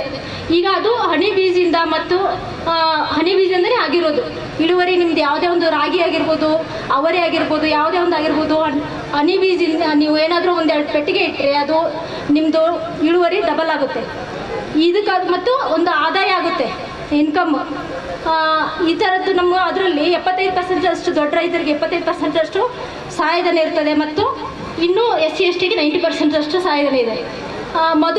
ಮಧುವನ ಅಂತಂದರೆ ಒಂದಿಷ್ಟು ಏರಿಯಾದಲ್ಲಿ ನಿಮ್ಗೆ 25 ಬಾಕ್ಸಷ್ಟು, 1 ಎಕರೆ ಅರ್ಧ ಎಕರೆಯಲ್ಲಿ 25 ಬಾಕ್ಸಷ್ಟು, ಅಂದರೆ 1 ಎಕರೆಗೆ 4 ಪೆಟ್ಟಿಗೆ ಇಡಬೇಕು. ಒಂದು ಜಾಸ್ತಿ ಏರಿಯಾ ಇದ್ದವರು ಈಗ ಒಂದು ಅರ್ಜಿ ಕೊಟ್ಟರೆ, ಒಂದು 2-3 ಎಕರೆ ಇದ್ದವ್ರು ಕೊಟ್ಟರೆ ಅರ್ಜಿ 25 ಬಾಕ್ಸಷ್ಟು, ಮತ್ತು ಎಕ್ಸ್ಟ್ರಾಕ್ಟರು, ಸ್ಮೋಕರ್ ಎಲ್ಲದರಲ್ಲೂ ಒಂದು ಸಹಾಯಧನ ಇದೆ 50%. ಇದ್ರ ಪ್ರಯೋಜನ ಪಡ್ಕೋಬೇಕು ತೋಟಗಾರಿಕೆ ಇಲಾಖೆಯಿಂದ ಅಂಥೇಳಿ. ಮತ್ತು ನಮ್ಮನ್ನ ಏನೇ ಹೆಚ್ಚಿನ ಮಾಹಿತಿಗೆ ನಮ್ಮ ತೋಟಗಾರಿಕೆ ಇಲಾಖೆಯನ್ನು ಸಂಪರ್ಕಿಸಬೇಕಂತ ಹೇಳಿ ಒಂದು ಸಂಕ್ಷಿಪ್ತವಾದ ಒಂದು ಮಾಹಿತಿಯನ್ನು ಕೊಟ್ಟಿದ್ದೇನೆ. ಎಲ್ಲರಿಗೂ ನಮಸ್ಕಾರ. ಈಗ ಮಹಿಳಾ ಮತ್ತು ಮಕ್ಕಳ ಅಭಿವೃದ್ಧಿ ಇಲಾಖೆಯಿಂದ ಚೇತನಾ ಮೇಡಮ್ ಅವರು ಮಾಹಿತಿ ಕೊಡಬೇಕು ಅಂತ ಕೇಳ್ಕೊಂಡು. ಎಲ್ರಿಗೂ ನಮಸ್ಕಾರ. ನನ್ನ ಹೆಸರು ಚೇತನಾ. ನಾನು ಮೇಲ್ವಿಚಾರಕಿಯಾಗಿ ಈ ಭಾಗದಲ್ಲಿ ಕೆಲಸ ನಿರ್ವಹಿಸುತ್ತಿದ್ದೇನೆ ಮಹಿಳಾ ಮತ್ತು ಮಕ್ಕಳ ಅಭಿವೃದ್ಧಿ ಇಲಾಖೆಯಿಂದ. ಈ ಇಲಾಖೆಯಡಿ ಬರುವಂತಹ ಯೋಜನೆಗಳ ಬಗ್ಗೆ ನಾನು ಸ್ವಲ್ಪ ಅರಿವು ಮೂಡಿಸೋದು ಇದು ಮಾಡ್ತೀನಿ. ಈ ವ್ಯಾಪ್ತಿಗೆ ನನಗೆ 12 ಅಂಗನವಾಡಿ ಕೇಂದ್ರಗಳು ಬರ್ತವೆ. ಇದು ನಮ್ಮ ಇಲಾಖೆ ಏನು ಅಂತಂದರೆ 6 ಸೇವೆಗಳ ಮುಖಾಂತರ ಜನರಿಗೆ ಸೌಲಭ್ಯವನ್ನು ತಲುಪಿಸ್ತಾ ಇದೆ. ಆ ಯೋಜನೆಯಲ್ಲಿ ಒಂದಾದಂತಹ ಪ್ರಧಾನಮಂತ್ರಿ ವಂದನಾ ಯೋಜನೆ ಇದೆ. ಇದು ಹೇಗೆ ಅಂತಂದರೆ ಒಟ್ಟು 5,000 3 ಇನ್ಸ್ಟಾಲ್ಮೆಂಟ್ಗಳಲ್ಲಿ ಮೊದಲನೇ ಗರ್ಭಿಣಿಗೆ APL ಆಗಿರಲಿ ಅಥವಾ BPL ಆಗಿರಲಿ ಯಾವುದೇ ಗರ್ಭಿಣಿ ಇರ್ಬೋದು, ಅವರಿಗೆ 3 ಕಂತುಗಳಲ್ಲಿ 5,000ವನ್ನು ಕೊಡ್ತೀವಿ. ಮೊದಲನೇ ಕಂತುವಲ್ಲಿ 1,000, ಎರಡನೇ ಕಂತು 2,000, ಮೂರನೇ ಕಂತು 3,000. ಇದಕ್ಕೆ ಅಪ್ಲೈ ಮಾಡ್ಬೇಕಂತಂದ್ರೆ ಅಂದರೆ ಏನು ನೋಂದಣಿ ಮಾಡ್ಕೋಬೇಕಂತಂದ್ರೆ ತಮ್ಮ ಅಂಗನವಾಡಿ ಕೇಂದ್ರಗಳಲ್ಲಿ ಭೇಟಿ ನೀಡಿ ತಾವು ತಾಯಿ ಕಾರ್ಡೊಂದಿಗೆ ಅಂಗನವಾಡಿಗೆ ಭೇಟಿ ನೀಡಿ ಆಧಾರ್, ಗಂಡನ ಆಧಾರು ಮತ್ತು ಫಲಾನುಭವಿಯ ಆಧಾರು, ಹಾಗೆಯೇ ಅವರು BPL ಇದ್ರೆ BPL ಪರವಾಗಿಲ್ಲ, ಪಾಸ್ಬುಕ್ ಒಂದಿಗೆ ಅವರು ಫೋಟೋ ಕೊಟ್ಟರೆ ಇವರು ನೋಂದಣಿ ಆಗ್ತಾರೆ. ಆಮೇಲೆ ಇಮಿಡಿಯೇಟ್ ಆಗಿ ಒಂದು 6 ತಿಂಗಳ ನಂತರ ಅವರಿಗೆ ಅಮೌಂಟು ಜಮೆ ಆಗುತ್ತೆ. ಅದು ಕಂತುಗಳ ಮುಖಾಂತರ, ಒಂದೇ ಸರಿ 5,000 ಮಾತ್ರ ಜಮೆ ಆಗುವುದಿಲ್ಲ. ಹಾಗೆಯೇ ಅಂಗನವಾಡಿ ಕೇಂದ್ರಗಳಲ್ಲಿ ಮಾತೃಪೂರ್ಣ ಯೋಜನೆ ಅಂತ ಒಂದಿದೆ. ಇದು ಏನು ಅಂತಂದರೆ ಗರ್ಭಿಣಿಯರಲ್ಲಿ ಅಪೌಷ್ಟಿಕತೆಯನ್ನು ನಿವಾರಣೆ ಮಾಡಬೇಕು ಅನ್ನೋ ದೃಷ್ಟಿಯಿಂದ ಈ ಯೋಜನೆ ಸ್ಟಾರ್ಟ್ ಆಗಿದೆ. ಇದು ಗರ್ಭಿಣಿ ಮತ್ತು ಬಾಣಂತಿಯರು ಅಂಗನವಾಡಿ ಕೇಂದ್ರಗಳಲ್ಲಿ ಆಹಾರ ಸೇವನೆಯನ್ನು ಮಾಡಬೇಕು. ಮಧ್ಯಾಹ್ನದ ಪೌಷ್ಟಿಕ ಬಿಸಿ ಊಟವನ್ನು ಹಂಚಲಾಗುತ್ತಿದೆ. ಅದೇ ರೀತಿ ಭಾಗ್ಯಲಕ್ಷ್ಮಿ ಯೋಜನೆ, ಈ ಯೋಜನೆಯು 2006ನೇ ಇಸ್ವಿಯಿಂದನೂ ನಡೀತಾ ಇದೆ. ಆದರೆ 2021ರಿಂದ ಏನಾಗಿದೆ ಅಂತಂದ್ರೆ ಇದು ಅಂಚೆ ಕಚೇರಿಯ ಮುಖಾಂತರ ನಡೀತಾ ಇದೆ. ಮೊದಲು ಅಂದ್ರೆ ಭಾಗ್ಯಲಕ್ಷ್ಮಿ ಬಾಂಡ್ ಕೊಡ್ತಾ ಇದ್ವಿ ನಾವು, ಈಗ ಆ ರೀತಿ ಎಲ್ಲ ಸುಕನ್ಯಾ ಸಮೃದ್ಧಿ ಯೋಜನೆಯ ಪಾಸ್ಬುಕ್ ವಿತರಣೆಯನ್ನ ಮಾಡ್ತಾ ಇದ್ದೀವಿ. ಇದು ಹೇಗೆ ಅಂತಂದ್ರೆ ಮೊದಲು ನಮ್ಮ ಇಲಾಖೆಯಿಂದ ಪ್ರತಿ ಮಗುಗೆ, ಇದು BPL ಕುಟುಂಬದವರಿಗೆ ಮಾತ್ರ ಅನ್ವಯಿಸುತ್ತದೆ. ಮೊದಲ 2 ಮಕ್ಕಳಿಗೆ, ಹೆಣ್ಣು ಮಕ್ಕಳಿಗೆ ಅನ್ವಯಿಸ್ತದೆ. ಇದು ಏನು ಅಂದ್ರೆ ನಮ್ಮ ಯೋಜನೆಯಿಂದ 3,000 ಪ್ರತಿ ವರ್ಷ ಹಾಕ್ತಾ ಹೋಗುತ್ತೆ. ಇದು 15 ವರ್ಷದವರೆಗೂ ಒಂದು ಮಗುಗೆ ಡೆಪಾಸಿಟ್ ಆಗಿ 1,27,000 ಆ ಮಗುಗೆ 21 ವರ್ಷಗಳ ನಂತರ ಸರ್ಕಾರ ಕೊಡುತ್ತೆ. ಅದೇ ಹಾಗೆಯೇ ಸ್ತ್ರೀ ಶಕ್ತಿ ಯೋಜನೆ ಅಂತಿದೆ. ಇದು ಏನು ಅಂದ್ರೆ ಹೆಣ್ಣು ಮಕ್ಕಳ ಸ್ವಾವಲಂಬಿಗಳಾಗೋದಕ್ಕೋಸ್ಕರ ಈ ಯೋಜನೆ ಆರಂಭವಾಯಿತು 2002ರಿಂದ. ಈ ವರ್ಷದ ವಿಶೇಷ ಏನು ಅಂತಂದ್ರೆ ಅಮೃತ ಯೋಜನೆಯಡಿ ಈ 12 ಏನು ಈ ವ್ಯಾಪ್ತಿಗೆ ಬರ್ತಾವಲ್ಲ 12 ಇದರಿಂದ ಊರಿನಿಂದ 8 ಸಂಘಗಳು ಆಯ್ಕೆಯಾಗಿದ್ದಾವೆ. 8 ಸಂಘಗಳು ಯಾವ್ಯಾವ ಅಂದ್ರೆ MK ಹಳ್ಳಿ, ಇಂದಿರಾ, BK ಪಾಳ್ಯ, ಮಹಾಲಕ್ಷ್ಮಿ, ಭಾಗ್ಯಜ್ಯೋತಿ, ಹುಣಸೂರು, ಭುವನೇಶ್ವರಿ, ಚೌಡೇಶ್ವರಿ, ನಾಗೇಶ್ವರಿ, ಕಾಡೇರಪ್ಪನಹಳ್ಳಿ, ಕವಿತಾ, ಕಾವೇರಿ ಈ ಸಂಘಗಳ ಆಯ್ಕೆಯಾಗಿದ್ದು ಅವರಿಗೆ 1 ಲಕ್ಷದ ಸಹಾಯಧನವನ್ನ ನೀಡಲಾಗುತ್ತದೆ. ಅಂದ್ರೆ ಅವರು ಆದಾಯೋತ್ಪನ್ನ ಚಟುವಟಿಕೆ ಏನಾದ್ರೂ ಮಾಡ್ಕೊಳ್ಳೋಕೋಸ್ಕರ ಅಮೃತ ಯೋಜನೆ ಅಡಿ ಅಂದ್ರೆ 75 ವರ್ಷದ ಪ್ರೋಗ್ರಾಮ್ ಆಯ್ತಲ್ಲ ಅವಾಗ ಬಿಡುಗಡೆ ಆಗಿದೆ. ಇನ್ನ ಕೆಲವೇ ದಿನಗಳಲ್ಲಿ ಅವರಿಗೆ ನಾವು ಚೆಕ್ ವಿತರಣೆಯನ್ನು ಮಾಡಲಾಗುತ್ತದೆ. ಹಾಗೆ ಇದೀಗ ಮೇ 17ನೇ ತಾರೀಕಿನಿಂದ ಒಂದು ಹೊಸ ಯೋಜನೆ ಬಂದಿದೆ. ಏನು ಅಂದ್ರೆ ನಮ್ಮ ಅಂಗನವಾಡಿ ಕೇಂದ್ರದ ವ್ಯಾಪ್ತಿಗಳಲ್ಲಿ ಅಂದ್ರೆ ಗ್ರಾಮ ಮಟ್ಟದಲ್ಲಿ ಯಾವ್ದಾದ್ರು ಮಕ್ಕಳು ಅಪೌಷ್ಟಿಕ ಮಕ್ಕಳು ಅಂತ ಕಂಡು ಬಂದ್ರೆ ಅವರಿಗೆ ಹೆಚ್ಚಿನ ಹಾಲು ಮತ್ತು ಮೊಟ್ಟೆ ವಿತರಣೆ ಮಾಡಲಾಗುತ್ತದೆ. ಯಾವುವು ಅಂದ್ರೆ ಸೃಷ್ಟಿ ಯೋಜನೆ ಹಾಗೂ ಕ್ಷೀರಭಾಗ್ಯ ಯೋಜನೆ ಅಡಿ. ಇದನ್ನ ಎಲ್ಲರೂ ಗಮನಿಸಬೇಕಾದ ಅಂಶ ಏನು ಅಂತಂದ್ರೆ ಅಂಗನವಾಡಿ ಕೇಂದ್ರಗಳಲ್ಲಿ ಆಲ್ರೆಡಿ ನಾವು ಮಕ್ಕಳಿಗೆ ಹಾಲು ಮತ್ತು ಮೊಟ್ಟೆಯನ್ನು ಕೊಡ್ತಾ ಇದ್ದೀವಿ. ಇದು ಹೆಚ್ಚುವರಿಯಾಗಿ ಅಪೌಷ್ಟಿಕ ಮಕ್ಕಳಿಗೆ ಕೊಡುವಂಥದ್ದು. ಅದು ಏನು ಅಂತಂದ್ರೆ 6ರಿಂದ 3 ವರ್ಷದ ಮಕ್ಕಳಿಗೆ 12 ಮೊಟ್ಟೆ ಮನೆಗೆ ಕೊಡ್ತಾ ಇದ್ದೀವಿ. ಉಳಿದಿದ್ದು 3ರಿಂದ 6 ವರ್ಷದ ಮಕ್ಕಳಿಗೆ ಅಂಗನವಾಡಿ ಕೇಂದ್ರ ಬರೋ ಮಕ್ಕಳಿಗೆ 2 ಮೊಟ್ಟೆ ಕೊಡ್ತಾ ಇದ್ದೀವಿ. ಅದ್ರ ಜೊತೆಗೆ ಅಪೌಷ್ಟಿಕ ಮಕ್ಕಳಿಗೆ 3 ಮೊಟ್ಟೆ ಎಕ್ಸ್ಟ್ರಾ ಕೊಡ್ತಾ ಇದ್ದೀವಿ. ಇದು ನೀವು ಗಮನಿಸಬೇಕಾದ ಅಂಶ ಅಂದ್ರೆ ಒಂದೊಂದು ಪೇರೆಂಟ್ಸ್ ಏನು ಅಂತಂದ್ರೆ ನನ್ನ ಮಗುಗೆ ಕೊಡ್ತಾ ಇಲ್ಲ, ಆ ಮಗುಗೆ ಕೊಡ್ತಾ ಇದ್ದೀರಾ ಅಂತ ಸ್ವಲ್ಪ ಯಾರಾದ್ರೂ ಕೇಳಿದ್ರೆ ನಿಮ್ಮ ಮಗು ಆರೋಗ್ಯವಂತವಾಗಿದೆ ಅಂತ ನೀವು ಅನ್ಕೋಬೇಕು. ಆರೋಗ್ಯವಂತ ಮಕ್ಕಳಿಗೆ ನಾವು ಕೊಡ್ತಾ ಇಲ್ಲ. ಅಪೌಷ್ಟಿಕ ಮಕ್ಕಳು ಇರೋರು ಪೌಷ್ಟಿಕತೆಗೆ ಹೋಗ್ಲಿ ಅನ್ನೋ ದೃಷ್ಟಿಯಿಂದ ಈ ಯೋಜನೆ ಆಗಿದೆ. ಇದುವರೆಗೂ ಈ ಯೋಜನೆಗಳಲ್ಲಿ ಹೇಳಲು ಅವಕಾಶ ಮಾಡಿಕೊಟ್ಟಂತ ತಮ್ಮೆಲ್ಲರಿಗೂ ಧನ್ಯವಾದಗಳು. ಪಶುಸಂಗೋಪನಾ ಇಲಾಖೆಯಿಂದ ಡಾಕ್ಟರ್ ಕೃಷ್ಣಪ್ಪ ಅವರು ಪಶುಸಂಗೋಪನಾ ಇಲಾಖೆ ಬಗ್ಗೆ ಒಂದಷ್ಟು ಮಾಹಿತಿಯನ್ನ ಹೇಳಬೇಕು ಅಂತ ಕೇಳ್ಕೊಳ್ತೀವಿ. ಎಲ್ರಿಗೂ ನಮಸ್ಕಾರ. ನಾವು ಪಶು ಚಿಕಿತ್ಸಾಲಯ ಬಾಗಲೂರಿಂದ ಬಂದಿದ್ದೀವಿ. ಇಲ್ಲಿ ಮೇಯ್ನ್ ಆಗಿ ನಿಮಗೆ ರೈತರಿಗೆ ಒಂದು ಇದಿದೆ, ಏನು ಜಾನುವಾರು ವಿಮೆ ಅಂತಿದೆ. ಈಗ ಜಾನುವಾರು ವಿಮೆ ಮಾಡ್ತಾ ಇದ್ದೀವಿ. ಆ ಜಾನುವಾರು ವಿಮೆಯಲ್ಲಿ ನೀವೇನಾದರೂ ಡೈರಿಗಳಿಂದ ಮಾಡಿಸದೆ ಬಿಟ್ಟಿದ್ರೆ ಈಗ ನಾವು ಇಮಿಡಿಯೇಟಾಗಿ ಮಾಡ್ಕೊಡ್ತೀವಿ. ನೀವು ನಾಳೆ ಅಂದರೆ ನಾಳೆನೇ ಮಾಡ್ಕೊಡ್ತೀವಿ. ಆ ಇನ್ಸೂರೆನ್ಸು ಅಂದರೆ 70% ಸಹಾಯಧನ ಇದೆ. 50,000 ರೂಪಾಯಿನ ಹಸುವಿಗೆ ನೀವು 1 ವರ್ಷಕ್ಕೆ ವಿಮೆ ಮಾಡಿಸಿದ್ರೆ 1,000 ರೂಪಾಯಿ ಆಗುತ್ತೆ. ಅದರಲ್ಲಿ 700 ರೂಪಾಯಿ ಸರ್ಕಾರ ಬರ್ತದೆ, 300 ರೂಪಾಯಿ ನೀವು ಹಾಕಬೇಕು. 1 ವರ್ಷಕ್ಕೆ 50,000ಗೆ 300 ರೂಪಾಯಿ ಹಾಕಿದರೆ ನಾವು 50,000 ರೂಪಾಯಿ ಇನ್ಸೂರೆನ್ಸ್ ಮಾಡ್ತೇವೆ. ಅದು ಈಗ ಚಾಲ್ತಿಯಲ್ಲಿದೆ. ಆಮೇಲೆ ಕಿಸಾನ್ ಕ್ರೆಡಿಟ್ ಕಾರ್ಡ್ ಅಂತಿದೆ. ಅದನ್ನು ದಯವಿಟ್ಟು ನಾನು ಅರ್ಜಿ ತೊಗೊಂಬಂದಿದ್ದೀನಿ. ನೀವು ಬಾಗಲೂರಿಗೆ ಬಂದ್ರೂ ಅದನ್ನು ಸಲ್ಲಿಸ್ಬೋದು, ಇಲ್ಲ ಯಾರಾದರೂ ತಗೊಂಡು ಕೊಡ್ಬೋದು. ಏನಂತಂದರೆ ನೀವು ಮೇಂಟೆನೆನ್ಸ್ಗೆ ಅಂತ ಹಸುಗಳು 2 ಹಸುಗಳಿದ್ದರೆ ಅದು ಮೇಂಟೆನೆನ್ಸ್ಗೆ ಅಂತ ಬ್ಯಾಂಕಿಂದ ನಿಮಗೆ ಲೋನ್ ಸಿಗುತ್ತೆ. ಕಡಿಮೆ ಬಡ್ಡಿ ದರದಲ್ಲಿ ಕೊಡ್ತಾರೆ. 2 ಹಸುಗೆ 28,000 ಕೊಡ್ತಾರೆ ನಿಮಗೆ. ಅದು ಇದು ಈಗೂ ಚಾಲ್ತಿಯಲ್ಲಿದೆ. ಅದನ್ನು ನೀವು ರೈತ ಬಾಂಧವರು ಹಸುಗಳು ಇಟ್ಕೊಂಡಿರೋ ಉಪಯೋಗಿಸ್ಕೊಬೋದು. ಮತ್ತು 10+1 ಕುರಿ ಇದೆಯಲ್ಲ, 10+1 ಮೇಕೆ ಅವ್ರಿಗೂ ಇದೆ ಈ ಸ್ಕೀಮ್ ಇದೆ. ಅದನ್ನು ದಯವಿಟ್ಟು ಉಪಯೋಗಿಸ್ಕೊಳ್ಳಿ. ಆಮೇಲೆ ಎರಡನೇದು ಏನಂತಂದರೆ ಇಂಪಾರ್ಟೆಂಟ್, ಈಗ ಸೆಪ್ಟೆಂಬರ್ 1ರಿಂದ ಕಾಲುಬಾಯಿ ಜ್ವರ ಲಸಿಕೆ ಕಾರ್ಯಕ್ರಮ ಸ್ಟಾರ್ಟ್ ಆಗ್ತದೆ. ಕಾಲುಬಾಯಿ ಜ್ವರ ಲಸಿಕೆ ಅಂತ, ಕಾಲುಬಾಯಿ ಜ್ವರ ಅಂತ ನಿಮಗೆಲ್ಲ ಗೊತ್ತಿದೆ, ಬಹಳ ಮಾರಣಾಂತಿಕ ಕಾಯಿಲೆ ಅದು. ಅದರಿಂದ ದಯವಿಟ್ಟು ಎಲ್ಲ ರೈತರು ನಿಮ್ಮ ಮನೆ ಬಾಗಿಲಿಗೆ ಬರ್ತಾರೆ ಲಸಿಕೆ ಹಾಕ್ಲಿಕ್ಕೆ. ಎಲ್ಲರೂ ಅದನ್ನು ಉಪಯೋಗಿಸ್ಕೊಳ್ಳಿ. ಯಾರು ಹಾಲು ಕಡಿಮೆ ಆಗುತ್ತೆ ಮತ್ತು ಊತ ಬರುತ್ತೆ ಎಲ್ಲ ಏನು ಹೇಳ್ಬೇಡಿ ದಯವಿಟ್ಟು. ಯಾಕಂದರೆ ಅದನ್ನು ಆ ರೋಗ ನಾವು ನಿರ್ಮೂಲನೆ ಮಾಡಬೇಕಾದ್ರೆ ಎಲ್ಲರೂ ಸಹಕಾರ ಕೊಡಬೇಕು. ಇಲ್ಲ ಅಂದರೆ ಮತ್ತೆ ಅದು ಔಟ್ಬ್ರೇಕ್ ಆಗ್ತಾನೇ ಇರುತ್ತೆ ವರ್ಷ ಈ ವರ್ಷ ಸ್ವಲ್ಪ ಕಡಿಮೆ ಇದೆ. ಹೋದ ಸರಿ ಎಲ್ಲ ವ್ಯಾಕ್ಸಿನ್ ಮಾಡೋದು ಕಡಿಮೆ ಆಗಿದೆ. ದಯವಿಟ್ಟು 6 ತಿಂಗಳಿಗೊಮ್ಮೆ ವ್ಯಾಕ್ಸಿನ್ ಮಾಡ್ತೀವಿ. ಈಗ ಸೆಪ್ಟೆಂಬರಲ್ಲಿದೆ, ಅದನ್ನು ಇದು ಮಾಡ್ಕೊಳ್ಳಿ. ಆಮೇಲೆ ಇನ್ಸೂರೆನ್ಸ್ ಲಸಿಕೆ ಕಾರ್ಯಕ್ರಮ ನೀವು ಹಣ ಕೊಡೋಷ್ಟಿಲ್ಲ. ಈಗ ಈ ನಿಮ್ಮ ಡೈರಿ ಸೆಕ್ರೆಟರಿಗಳ ಮುಖಾಂತರ ನೀವು ನಮಗೆ ಅದನ್ನು ಏನೋ ಹೇಳಿದ್ರೆ ಅವರೇ ನಿಮಗೆ ಅದನ್ನು ಏನೋ ಹಣ ನೀವು ಬರ್ಸ್ಬೇಕಾಗಿರೋಂಥ ಏನೋ ಹಣ ಇದೆಯಾ 50,000ಗೆ 300 ರೂಪಾಯಿ, ಅವರೇ ನಿಮ್ಮ ಹಾಲನ್ನು ದುಡ್ಡಲ್ಲಿ ಹಿಡಿದು ಕೊಡ್ತಾರೆ. ಅವರು ನಮಗೆ ನಿಮ್ಮ ಲಿಸ್ಟ್ ಕೊಟ್ಟರೆ ಸಾಕು, ನಾವು ಇನ್ಸೂರೆನ್ಸ್ ಮಾಡ್ತೀವಿ. ಯಾವುದನ್ನು ಬಿಟ್ಟು ಹೋಗಿರೋರು ಅಥವಾ ಹೊಸ್ದಾಗಿ ಕೊಂಡ್ಕೊಂಬಂದಿರೋ ಹಸುಗಳಿಗೆಲ್ಲನೂ. ಇದೊಂದು ನಾನು ಇಷ್ಟೊಂದು ಹೇಳ್ತೀನಿ. ಮತ್ತು ಇಲಾಖಾ ಕಾರ್ಯಕ್ರಮಗಳ ಬಗ್ಗೆ ಲಸಿಕಾ ಕಾರ್ಯಕ್ರಮ ಮತ್ತು ಜಂತುನಾಶಕ ಔಷಧಿ ವಿತರಣೆ ಇವೆಲ್ಲ ಇರುತ್ತೆ. ಇದನ್ನೆಲ್ಲ ಉಪಯೋಗಿಸ್ಕೊಳ್ಳಿ ಅಂತೆಲ್ಲ ಹೇಳಿ ಈ ಅವಕಾಶ 2 ಮಾತಾಡೋಕ್ಕೆ ಅವಕಾಶ ಮಾಡಿಕೊಟ್ಟ ತಮ್ಮೆಲ್ಲರಿಗೂ ವಂದಿಸಿ ನನ್ನ 2 ಮಾತುಗಳು ಮುಗಿಸ್ತೀನಿ. ಈಗ ಸಮಾಜ ಕಲ್ಯಾಣ ಇಲಾಖೆಯಿಂದ ಮಂಜುನಾಥ್ ಸರ್ ಬಂದಿದ್ದಾರೆ. ಅವರು ಕೆಲವೊಂದು ಮಾಹಿತಿಗಳನ್ನು ತಿಳಿಸ್ಕೊಡ್ಬೇಕು ಅಂತ ಕೇಳ್ಕೊತೀನಿ. ಎಲ್ರಿಗೂ ನಮಸ್ಕಾರ. ವೇದಿಕೆ ಮೇಲೆ ಹಸೆಯಿಂದಾಗಿರ್ತಕ್ಕಂಥ ಅಧ್ಯಕ್ಷರೇ ಹಾಗೂ ಎಲ್ಲ ಗೌರವಾನ್ವಿತ ಸದಸ್ಯರುಗಳೇ ಹಾಗೂ ಈ ಭಾಗದ ದಲಿತ ಮುಖಂಡರುಗಳೇ, ಜಾಗೃತಿ ಸಮಿತಿಯ ಜಿಲ್ಲಾ ಮತ್ತು ತಾಲೂಕು ಸದಸ್ಯರುಗಳೇ, ಪ್ರಜ್ಞಾವಂತ ಈ ಗ್ರಾಮ ಪಂಚಾಯತಿಯ ಬಂಧುಗಳೇ, ಎಲ್ಲ ಗ್ರಾಮ ಪಂಚಾಯತಿಗಳಲ್ಲೂ ಸಹ ಇಷ್ಟೊಂದು ಸಾರ್ವಜನಿಕರು ಸೇರಲ್ಲ. ಇಲ್ಲಿ ಸೇರಿದ್ರಿ, ಇವೆಲ್ಲ ಪ್ರಜ್ಞಾವಂತರಾಗಿದ್ದರೆ ತಮಗೆ ಧನ್ಯವಾದಗಳು. ನಾವು ಸಮಾಜ ಕಲ್ಯಾಣಕ್ಕಿಂತ ಮಂಜುನಾಥ್ ಅಂತ ಮ್ಯಾನೇಜರು. ನಮ್ಮ ಇಲಾಖೆಯಲ್ಲಿ ಸಮಾಜದಲ್ಲಿ ಸಾಮರಸ್ಯದಿಂದ ಸಮಾನತೆಯಿಂದ ಜೀವನ ಮಾಡಬೇಕು, ಎಲ್ರಿಗೂ ನಾಗರಿಕ ಪ್ರಜ್ಞೆಯನ್ನು ಮೂಡಿಸುವ ಸಲುವಾಗಿ ನಮ್ಮ ಇಲಾಖೆಯ ಕಾರ್ಯಕ್ರಮಗಳನ್ನು ಹಮ್ಮಿಕೊಂಡಿದೆ. ವಿಶೇಷವಾಗಿ ಶಿಕ್ಷಣಕ್ಕೆ ಹೆಚ್ಚು ಒತ್ತನ್ನು ನೀಡ್ತಕ್ಕಂಥದ್ದು ನಮ್ಮ ಇಲಾಖೆಯ ಸಂಪ್ರದಾಯ. ಈ ನಮ್ಮ ಇಲಾಖೆಯಲ್ಲಿ ಒಂದು ಶಿಕ್ಷಣಕ್ಕೆ ಎಲ್ಲ ರೀತಿಯ ಸ್ಕಾಲರ್ಶಿಪ್ಪನ್ನು ವಿತರಣೆ ಮಾಡ್ತೇವೆ. 1ನೇ ತರಗತಿಯಿಂದ 10ನೇ ತರಗತಿಯ ಮಕ್ಕಳಿಗೆ, ಗಂಡು ಮಕ್ಕಳಿಗೆ 1,000 ರೂಪಾಯಿಗಳನ್ನು, ಹೆಣ್ಣು ಮಕ್ಕಳಿಗೆ 1,100 ರೂಪಾಯಿಗಳನ್ನು ವಿದ್ಯಾರ್ಥಿ ವೇತನ ಮಂಜೂರು ಮಾಡಲಾಗುತ್ತೆ.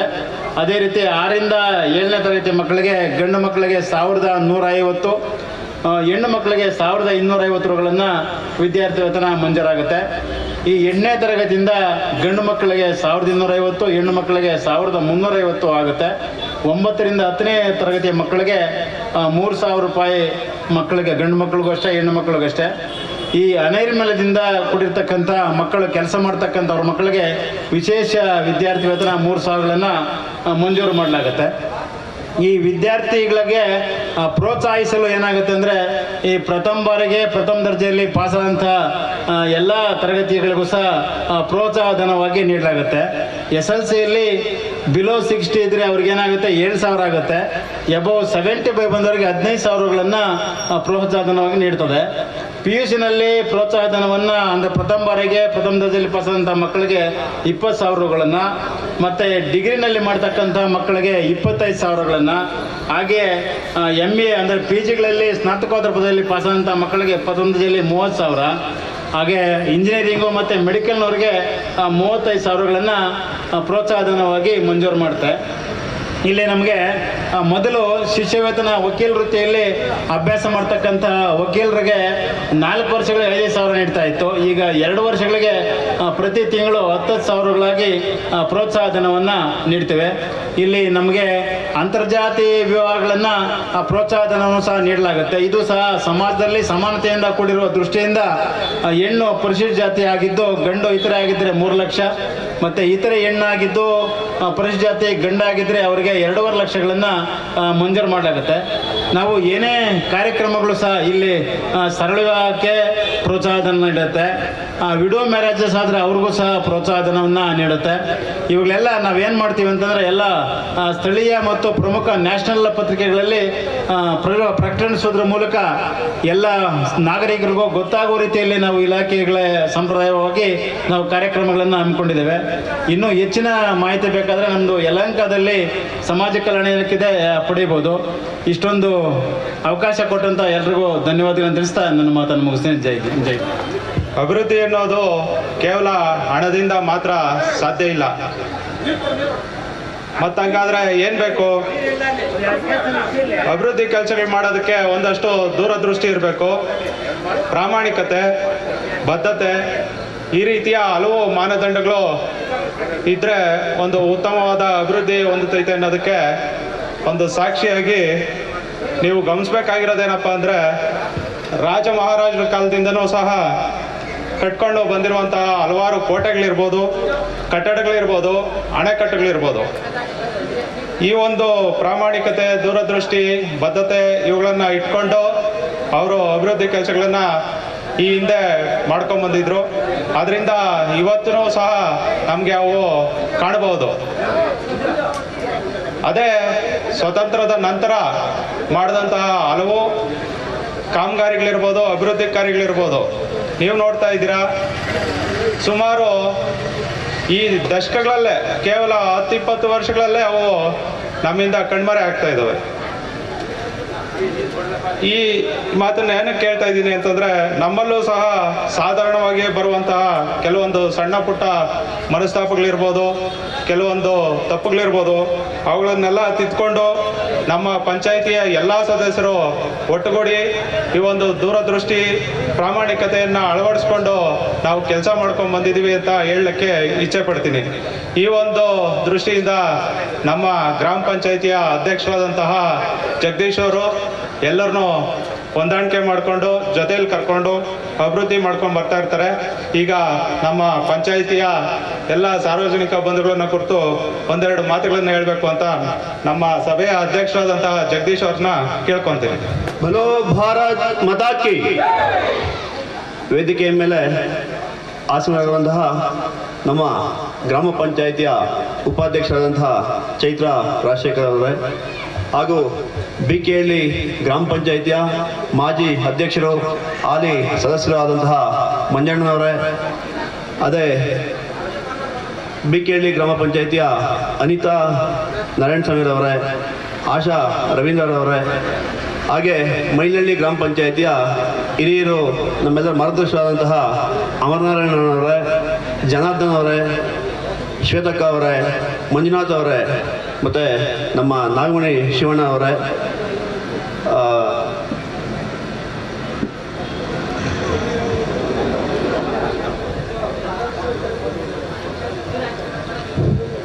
ಹಾಗೆ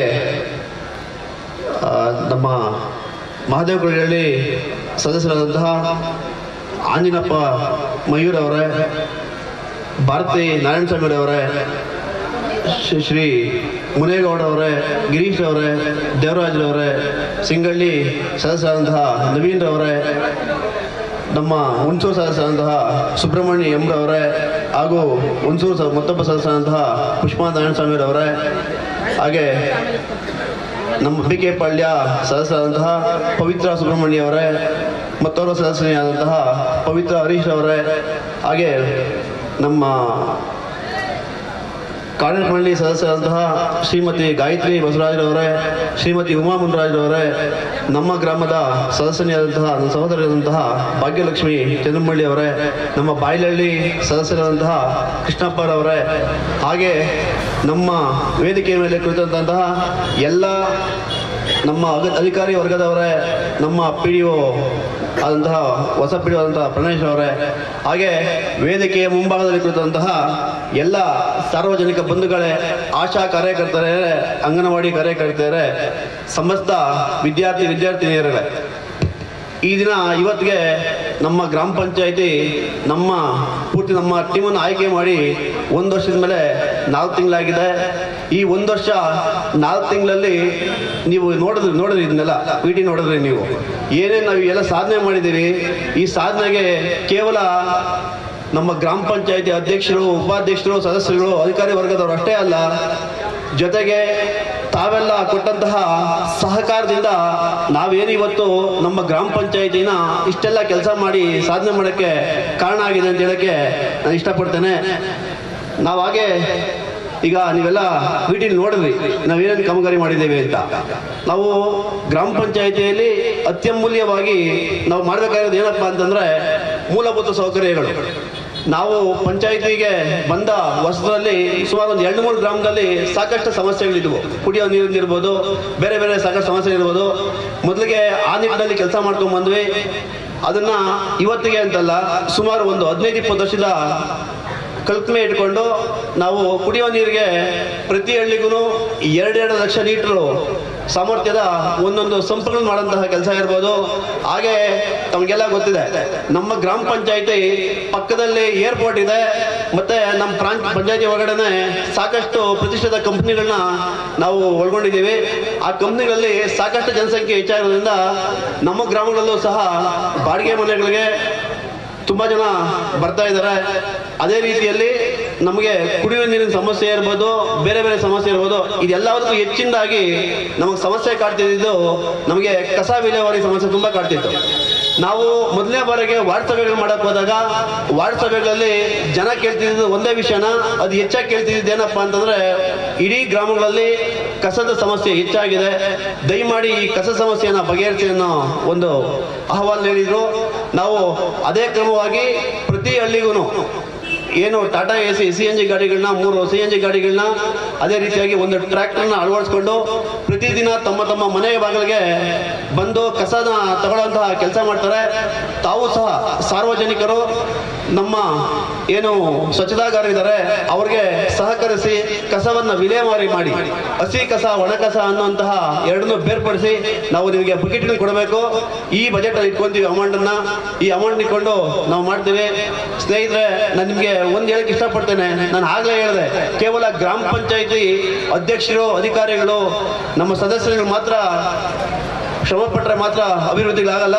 ತಾವೆಲ್ಲರೂ ಸಹಕಾರ ಕೊಟ್ಟರೆ ಮಾತ್ರ ನಾವೇನ ಸಾಧನೆ ಮಾಡೋಕ್ಕಾಗೋದು. ನಾನು ಲಾಸ್ಟ್ ಟೈಮ್ ಒಂದ್ಸರಿ ಭಾಷಣ ಮಾಡೋಕ್ಕಾದ್ರೆ ಹೇಳಿದ್ದೆ, ನಮ್ಮ ಪಂಚಾಯಿತಿ ನಿಜವಾಗ್ಲೂ ಅದೃಷ್ಟ ಮಾಡಿದೆ. ಕಾರಣ ಏನಪ್ಪ ಅಂದರೆ, ಈಗಾಗಲೇ ಹೇಳಿದಂಗೆ ನಾನು ಒಂದು ಪಕ್ಕದಲ್ಲಿ ಇದು ಇಂಟರ್ನ್ಯಾಷನಲ್ ಏರ್ಪೋರ್ಟ್ ಇದೆ, ಹಾಗೆ ಸಾವಿರಾರು ಕೋಟಿ ಇನ್ವೆಸ್ಟ್ ಮಾಡೋಂತಹ ಕಂಪ್ನಿಗಳು ಕೂಡ ನಮ್ಮ ಗ್ರಾಮ ಪಂಚಾಯಿತಿ ವ್ಯಾಪ್ತಿಗೆ ಬರ್ತವೆ. ನಮ್ಮಲ್ಲಿ ಸಾಕಷ್ಟು ನಿರುದ್ಯೋಗ ಸಮಸ್ಯೆ ಇದೆ. ಹಾಗೆ ಮಹಿಳೆಯರು, ನಾವು ಮುಂಚೆಯಿಂದ ಏನು ಮಾಡ್ಕೊಂಡ್ಬರ್ತಿದ್ವಿ, ನಮ್ಮ ಗ್ರಾಮಗಳಲ್ಲಿ ನಾವು ವ್ಯವಸಾಯನ ಅತಿ ಹೆಚ್ಚಾಗಿ ಅವಲಂಬಿಸ್ಕೊಂಡಿದ್ವಿ. ಆ ವ್ಯವಸಾಯ ಮಾಡೋಂತಹ ಸಂದರ್ಭದಲ್ಲಿ KDB ಇರ್ಬೋದು, ಏರ್ಪೋರ್ಟ್ ಇರ್ಬೋದು, ನಮ್ಮ ಜಮೀನುಗಳನ್ನು ಸ್ವಾಧೀನಪಡಿಸ್ಕೊಂಡು ಹಣ ಕೊಟ್ಟರು. ಹಣ ಎಷ್ಟು ದಿನ ಇರುತ್ತೆ? ಕೇವಲ ಸ್ವಲ್ಪ ದಿವಸ ಇರುತ್ತೆ.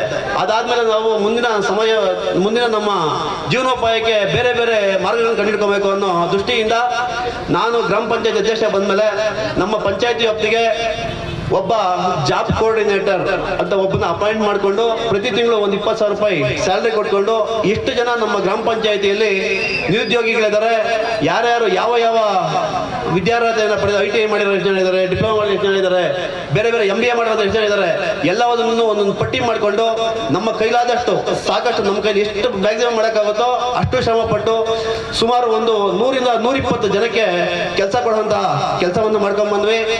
ಆಗಲೇ ನೀವು ಮೀಟಿಂಗ್ ನೋಡಿದ ಹಾಗೆ ಹೋದ ಸಾರಿ 9,63,00,000 ಒಂದು ಬಜೆಟ್ ಮಾಡಿಕೊಂಡು ಆ ಅಷ್ಟು ಕಾಮಗಾರಿಗಳನ್ನು ಸಂಪೂರ್ಣವಾಗಿ ಪೂರೈಸೋದಕ್ಕೆ ಸಂಪೂರ್ಣವಾಗಿ ಸಹಕಾರ ಕೊಟ್ಟಂತಹ ನಮ್ಮ ಎಲ್ಲ ಗ್ರಾಮ ಪಂಚಾಯಿತಿಯ ಸದಸ್ಯರುಗಳಿಗೂ ಹಾಗೂ ಅದಕ್ಕಿಂತ ಹೆಚ್ಚಾಗಿ ನಮ್ಮ ಗ್ರಾಮಸ್ಥರುಗಳಿಗೆ ನಾವು ತುಂಬ ಹೃದಯದ ಧನ್ಯವಾದಗಳನ್ನು ಹೇಳ್ತೇವೆ. ಹೀಗೆ ನಿಮಗೆ ಗೊತ್ತಿದೆ, ನಾವು ಸ್ಟಾರ್ಟಿಂಗು ಪಂಚಾಯಿತಿ ನಮ್ಮದು ಫಾರ್ಮೇಟ್ ಆಗ್ತಿದ್ದಂಗೆ 3ನೇ ಅಲೆ ನಮ್ಮ ಗ್ರಾಮ ಪಂಚಾಯಿತಿಗೆ ಅಪ್ಪಳಿಸ್ತು. ತಾವೆಲ್ಲ ನೋಡಿರ್ಬೇಕು, ಅಕ್ಕಪಕ್ಕದ ಪಂಚಾಯಿತಿಗಳಲ್ಲಿ ಸಾವಿನ ಸಂಖ್ಯೆ ಸುಮಾರು 40, 45, 30 ತುಂಬ ಏರಿತ್ತು. ಆದರೆ ನಮ್ಮ ಪಂಚಾಯಿತಿ ಆ ಮಟ್ಟಕ್ಕೆ ಏನಿಲ್ಲ. ಅದು ನಮಗೆ ಒಂದು ಖುಷಿ ಪಡುವಂತಹ ವಿಚಾರ. ಕಾರಣ ಏನಪ್ಪ ಅಂದರೆ, ತಾವೆಲ್ಲ ಕೊಟ್ಟಂತಹ ಸಹಕಾರ ಇರ್ಬೋದು, ಹಾಗೆ ನಮ್ಮ ಅಂಗನವಾಡಿ ಮತ್ತು ಆಶಾ ಕಾರ್ಯಕರ್ತೆಯರು, ಹಾಗೆ ನಮ್ಮ ಸಿಬ್ಬಂದಿ ವರ್ಗ, ಅದಕ್ಕಿಂತ ಹೆಚ್ಚಾಗಿ ನಮ್ಮ ಗ್ರಾಮ ಪಂಚಾಯತ್ ಸದಸ್ಯರು.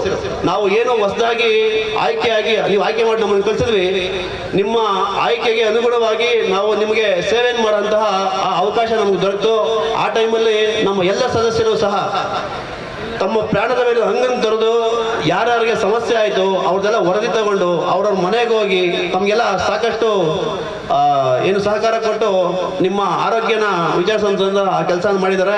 ಹಾಗೆ ನಮ್ಮ PHC ಅವರು ಇರ್ಬೋದು, ಆಶಾ ಅಂಗನವಾಡಿ ಅವರು ಇರ್ಬೋದು, ಅವರ ಸಹಕಾರದಿಂದ ನಮ್ಮ ಗ್ರಾಮ ಪಂಚಾಯಿತಿಯಲ್ಲೇ ಮೊಟ್ಟ ಮೊದಲನೇ ಬಾರಿಗೆ 100ಕ್ಕೆ 100 ಭಾಗದ ವ್ಯಾಕ್ಸಿನೇಷನ್ ಮಾಡಿಸುವಂತಹ ಕೆಲಸವನ್ನು ಸಹ ನಾವು ಮಾಡಿದ್ವಿ. ಹಾಗೆ ಮುಂದುವರಿತಾ ಹೋದರೆ ನಾವು ಕೇವಲ ಗ್ರಾಮ ಪಂಚಾಯಿತಿಯಲ್ಲಿ ಬರುವಂತಹ ಏನು ಕಂದಾಯದ ಹಣವನ್ನೇ ಅವಲಂಬಿಸ್ಕೊಳ್ದೇನೆ, ನಾನು ಆಗಲೇ ಹೇಳಿದಾಗೆ ನಮ್ಮ ಗ್ರಾಮ ಪಂಚಾಯಿತಿಯಲ್ಲಿ ಬರುವಂತಹ ಸಾಕಷ್ಟು ಪ್ರತಿಷ್ಠಿತ ಕಂಪನಿಗಳ ಸಹಕಾರ ಪಡ್ಕೊಂಡು, ಕೋಲಿನ್ಸ್ ಏರೋಸ್ಪೇಸ್ ಇರ್ಬೋದು, ಆ ಬ್ರಿಗೇಡ್ ಇರ್ಬೋದು, ಇವ್ರನ್ನೆಲ್ಲ ಬಳಸ್ಕೊಂಡು ತಾವೆಲ್ಲ ಸಂಕಟದಲ್ಲಿದ್ದಂತಹ ಸಮಯದಲ್ಲಿ ಪ್ರತಿ ಮನೆಗೂ ರೇಷನ್ ಕಿಟ್ ಕೊಡುವಂತಹ ಕೆಲಸ ಮಾಡಿದ್ವಿ.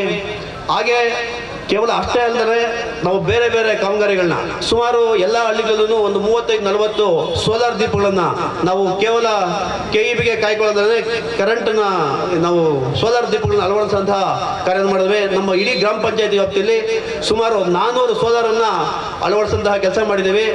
ಮುಂದಿನ ದಿನಗಳಲ್ಲಿ ನಾವು ಏನು ನಮ್ಮ KEBನ ಕರೆಂಟ್ ತಗೊಂತಿದ್ದೀವಿ ಅದನ್ನ ಸಂಪೂರ್ಣವಾಗಿ ನಿಲ್ಲಿಸಿ ಸಂಪೂರ್ಣವಾಗಿ ಇಡೀ ಗ್ರಾಮಗಳಿಗೆ ಸೋಲಾರ್ ಕೊಡುವಂತಹ ಕೆಲಸ ಮಾಡಬೇಕು ಅಂತ ಸಾಕಷ್ಟು ಕಂಪ್ನಿಗಳ ಹತ್ರ ನಾವು ಮಾತುಕತೆ ಮಾಡಿದ್ದೀವಿ. ಆ ಕೆಲಸನೂ ಕೂಡ ನಮ್ಮ ಈ 5 ವರ್ಷದ ಅವಧಿಯಲ್ಲಿ ಸಂಪೂರ್ಣವಾಗಿ ಮಾಡ್ತೀವಿ ಅಂತ ಹೇಳಕ್ಕೆ ಇಷ್ಟಪಡ್ತೇನೆ. ಇಷ್ಟೇ ಅಲ್ಲ, ತಮಗೆಲ್ಲ ಗೊತ್ತಿದೆ, ನಾನು ತಮಗೆಲ್ಲರಿಗೂ ಒಂದು ಕಿವಿ ಮಾತು ಹೇಳಕ್ಕೆ ಇಷ್ಟಪಡ್ತೇನೆ.